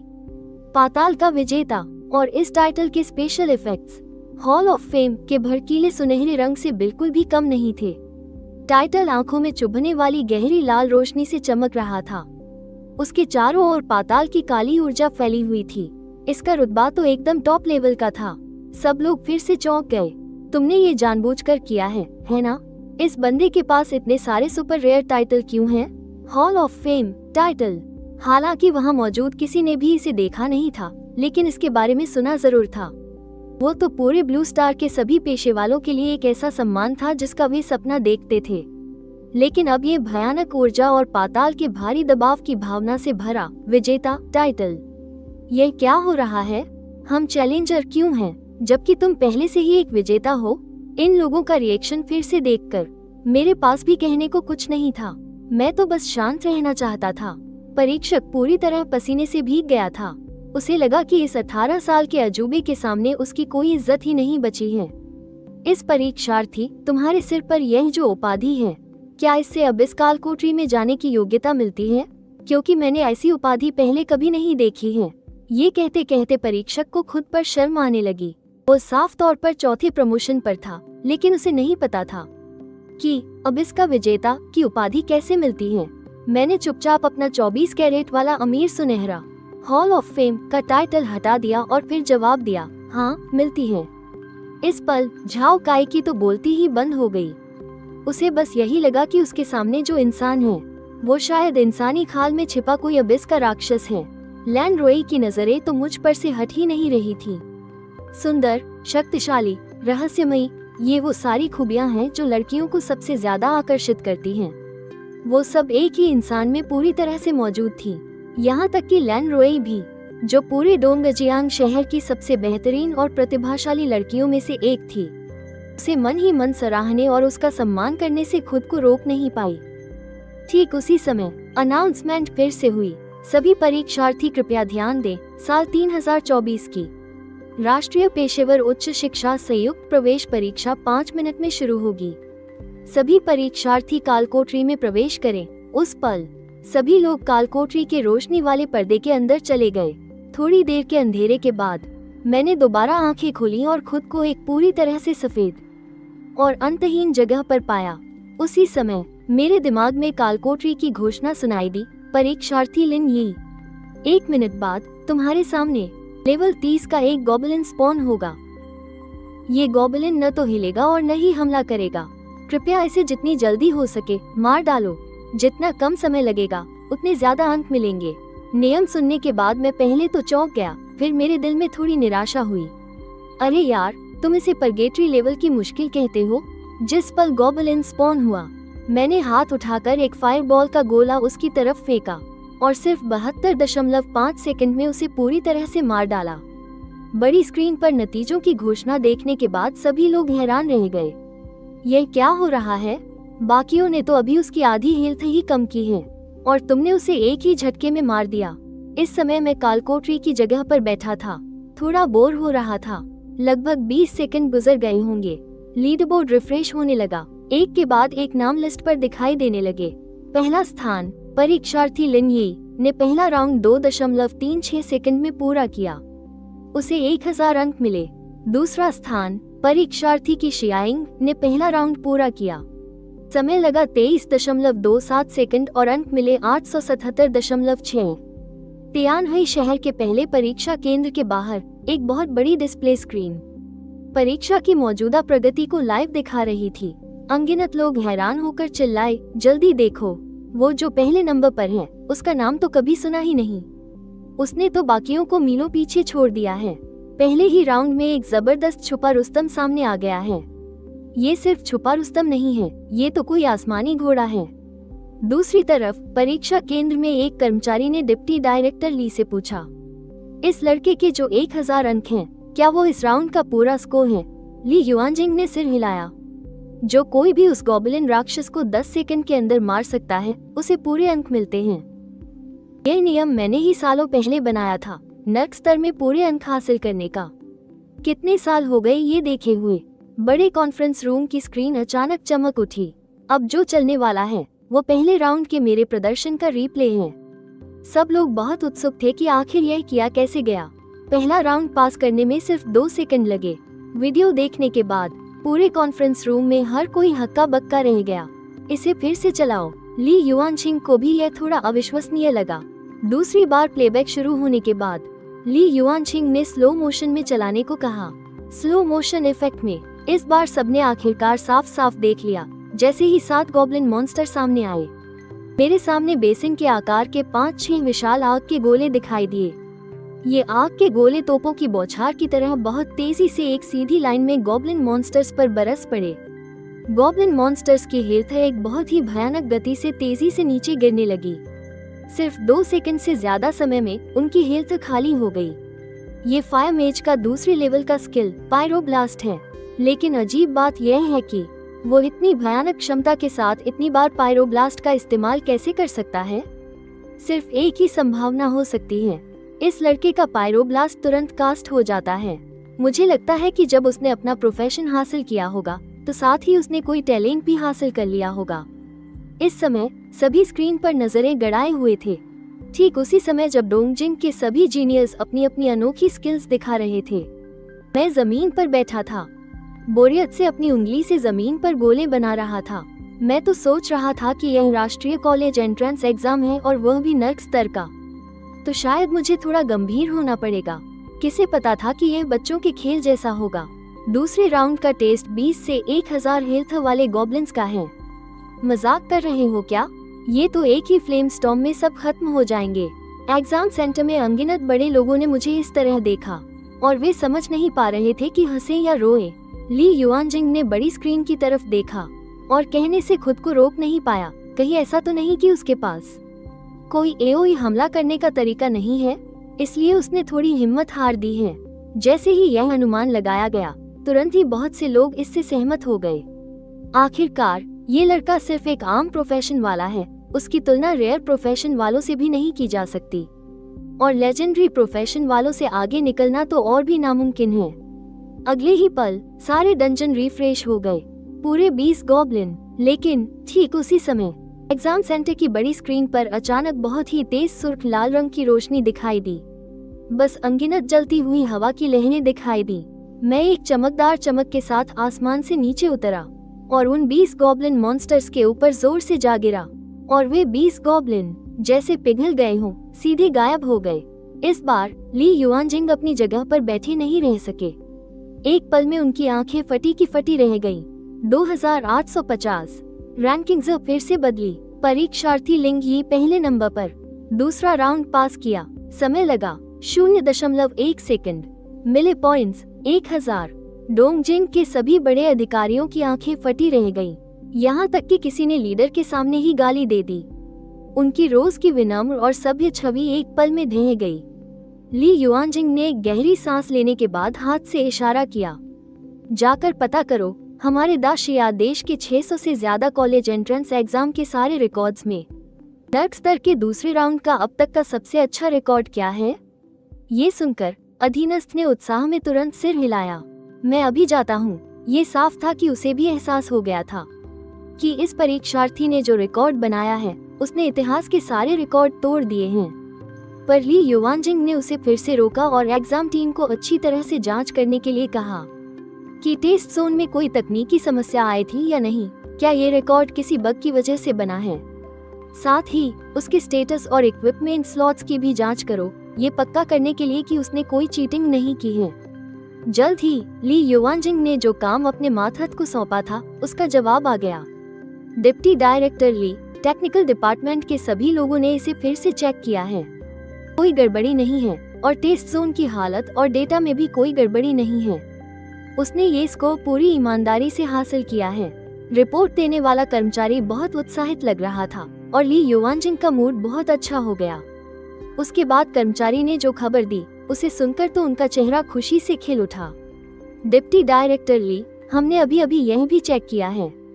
बिल्डिंग के आर्काइव में मौजूद रिकॉर्ड्स के मुताबिक इतिहास में साल 2876 में हुए नेशनल एग्जाम में शांघू के एक कैंडिडेट ने हेल डिफिकल्टी वाले दूसरे राउंड में 70.48 सेकंड का शानदार स्कोर बनाया था। ये रिकॉर्ड पिछले 100 सालों में कोई नहीं तोड़ पाया। और यह भी बताने लायक बात है कि यह रिकॉर्ड बनाने वाले पिछले कैंडिडेट का नाम जेंग यिंगशोंग था। ये नाम सुनते ही पूरे मीटिंग रूम में सभी की सांसें अटक गईं। ली युआनजिंग ने हैरानी से कहा, क्या ये हमारे दाशिया के 21वें वॉर गॉड वही जेंग यिंगशोंग हैं? कर्मचारी ने सिर हिलाया। ली युआनजिंग से अब बैठा नहीं जा रहा था। उन्हें महसूस हो रहा था कि वो कुछ ज्यादा ही उत्साहित हो रहे हैं। वो बड़ी स्क्रीन को घूर घूर कर देख रहे थे। उसने हमारे दाशिया का इतिहास रच दिया है। तभी अचानक एक बुजुर्ग ने बोलना शुरू किया, सच कहूँ तो मुझे लगता है कि यह पूरा स्कोर भी उसके साथ थोड़ी नाइंसाफी है। ओल्ड ची, आप ऐसा क्यों कह रहे हैं? ली युआनजिंग ने पूछा। ची गोगुआंग ने अपनी उंगली उठाकर ऊपर दाएं कोने में मौजूद स्कोर बोर्ड की तरफ इशारा किया। क्या तुमने ध्यान नहीं दिया? पूरे स्कोर के बावजूद उसके और दूसरे नंबर वाले के पॉइंट्स में कोई ज्यादा फर्क नहीं है ना? ली युआनजिंग ने लिस्ट पर एक नजर डाली और तुरंत ची गोगुआंग का मतलब समझ गए। ली युआनजिंग ने फीकी मुस्कान के साथ कहा, थोड़ी नाइंसाफी तो है, लेकिन यह नियम पूरे देश में एक जैसे हैं। हालांकि मैंने उस समय स्कोर अमेंडमेंट लिखने में हिस्सा लिया था, पर उस समय हम लोगों ने, भला किसने सोचा होगा कि एक दिन इस लड़के जैसा हैरान करने वाला स्कोर सामने आएगा। ची गोगुआंग से जो मजबूत है वो और मजबूत होता जाता है। मुझे यकीन है कि उसने अब तक जो दिखाया है उसके दम पर इस साल का डोंगजियांग प्रांत का पहला नंबर उसी का होगा। तुम लोगों को क्या लगता है? उसने यह अब तक का सबसे अनोखा 0.1 सेकंड का स्कोर कैसे बनाया? उसने अभी जो स्पेल इस्तेमाल किया था वो चौथे दर्जे का फायर स्पेल फ्लेम स्टॉर्म था। आमतौर पर इसे कास्ट करने में 5 सेकंड लगते हैं, पर उसने इसे तुरंत कास्ट कर दिया। ची गोगुआंग की इस बात से तुरंत ही पूरे हॉल में सनसनी फैल गई, जैसे किसी ने सोए हुए को जगा दिया हो। हालांकि यह लड़का बस एक मामूली सा जादूगर है, लेकिन किसी भी प्रोफेशनल की असली ताकत सिर्फ उसके क्लास की मजबूती से नहीं आंकी जा सकती। हमें उसके टैलेंट, स्किल्स और यहाँ तक कि उसके इक्विपमेंट के कॉम्बिनेशन को भी देखना होगा। लेकिन अगले ही पल जब उन्होंने फिर से बड़ी स्क्रीन के बीच में देखा तो उन सबके मुंह बन गए, क्योंकि मैं जमीन पर बैठ चुका था और मजे से चिकन लेग पीस खा रहा था, बड़े मजे से। भले ही उस वक्त टेस्ट जोन के अंदर सिस्टम ये बता चुका था कि दूसरा राउंड खत्म हो गया है और तीसरा राउंड 1 मिनट में शुरू होगा, फिर भी मैं जरा भी टेंशन में नहीं लग रहा था। उस वक्त मैं चुपचाप तीसरे राउंड के नियम सुन रहा था और कहना पड़ेगा, तीसरा राउंड आखिरकार थोड़ा मजेदार लग रहा है। पहले 2 राउंड में अकेले और झुंड में मौजूद दुश्मनों पर तेजी से हमला करने की क्षमता को परखा गया था। क्या इस राउंड में कुल आउटपुट और सहनशक्ति की परीक्षा हो रही है? मैंने मन में सोचा कि जब गोबलिन जायंट की हेल्थ अनलिमिटेड है तो सीमित समय में ज्यादा डैमेज देने के लिए सहनशक्ति की समस्या पर विचार करना होगा। 10 सेकंड की उल्टी गिनती खत्म हुई। गोबलिन जायंट दोबारा सामने आया और अगले ही पल एक हरे रंग का बवंडर गोबलिन जायंट के सिर के ऊपर बन गया। तेज हवा सुई जैसे नुकीले कांटों में बदल गई, जो लगातार गोबलिन जायंट के शरीर पर हमला कर रहे थे। ये था हवा का चौथा स्तर का जादू, स्टॉर्म साइक्लोन। मैंने ये जादू इसलिए चुना क्योंकि लंबी चलने वाली लड़ाई में एक बार में सबसे ज्यादा डैमेज यही जादू कर सकता है। हालांकि इससे डैमेज बहुत कम होता है, पर होता बहुत तेजी से है और ये बहुत देर तक टिकता है। एक बार स्टॉर्म साइक्लोन को बुला लिया जाए तो वो गायब होने से पहले पूरे आधे घंटे तक बना रहता है। गोबलिन जायंट जैसे बेढंगे मॉन्स्टर के लिए जो सिर्फ एक जगह खड़े होकर गंदी बातें करके उकसाता है, वो पूरे 30 मिनट का डैमेज झेल सकता है। इसी मैकेनिक का इस्तेमाल करके मैं लगातार स्टॉर्म साइक्लोन बुलाता रहा। 5, 10, 20 गोबलिन जायंट को घेरे हुए स्टॉर्म साइक्लोन की संख्या बहुत ही भयानक गति से बढ़ती जा रही थी। दर्जनों स्टॉर्म साइक्लोन एक साथ गोबलिन जायंट पर हमला कर रहे थे। हर सेकंड होने वाले डैमेज की संख्या डरावनी रूप से ज्यादा थी। इस नज़ारे ने एग्जाम सेंटर में अनगिनत लोगों को हैरान कर दिया। लेकिन ठीक उसी पल रैंकिंग में एक समस्या आ गई। मैं जो पहले नंबर पर था, मेरा डैमेज अचानक 0 हो गया। मेरी रैंक भी गायब हो गई। यह अजीब स्थिति एग्जाम सेंटर में सभी ने तुरंत देख ली और इसके बाद जो हुआ उसे देखकर तो उनके होश ही उड़ गए।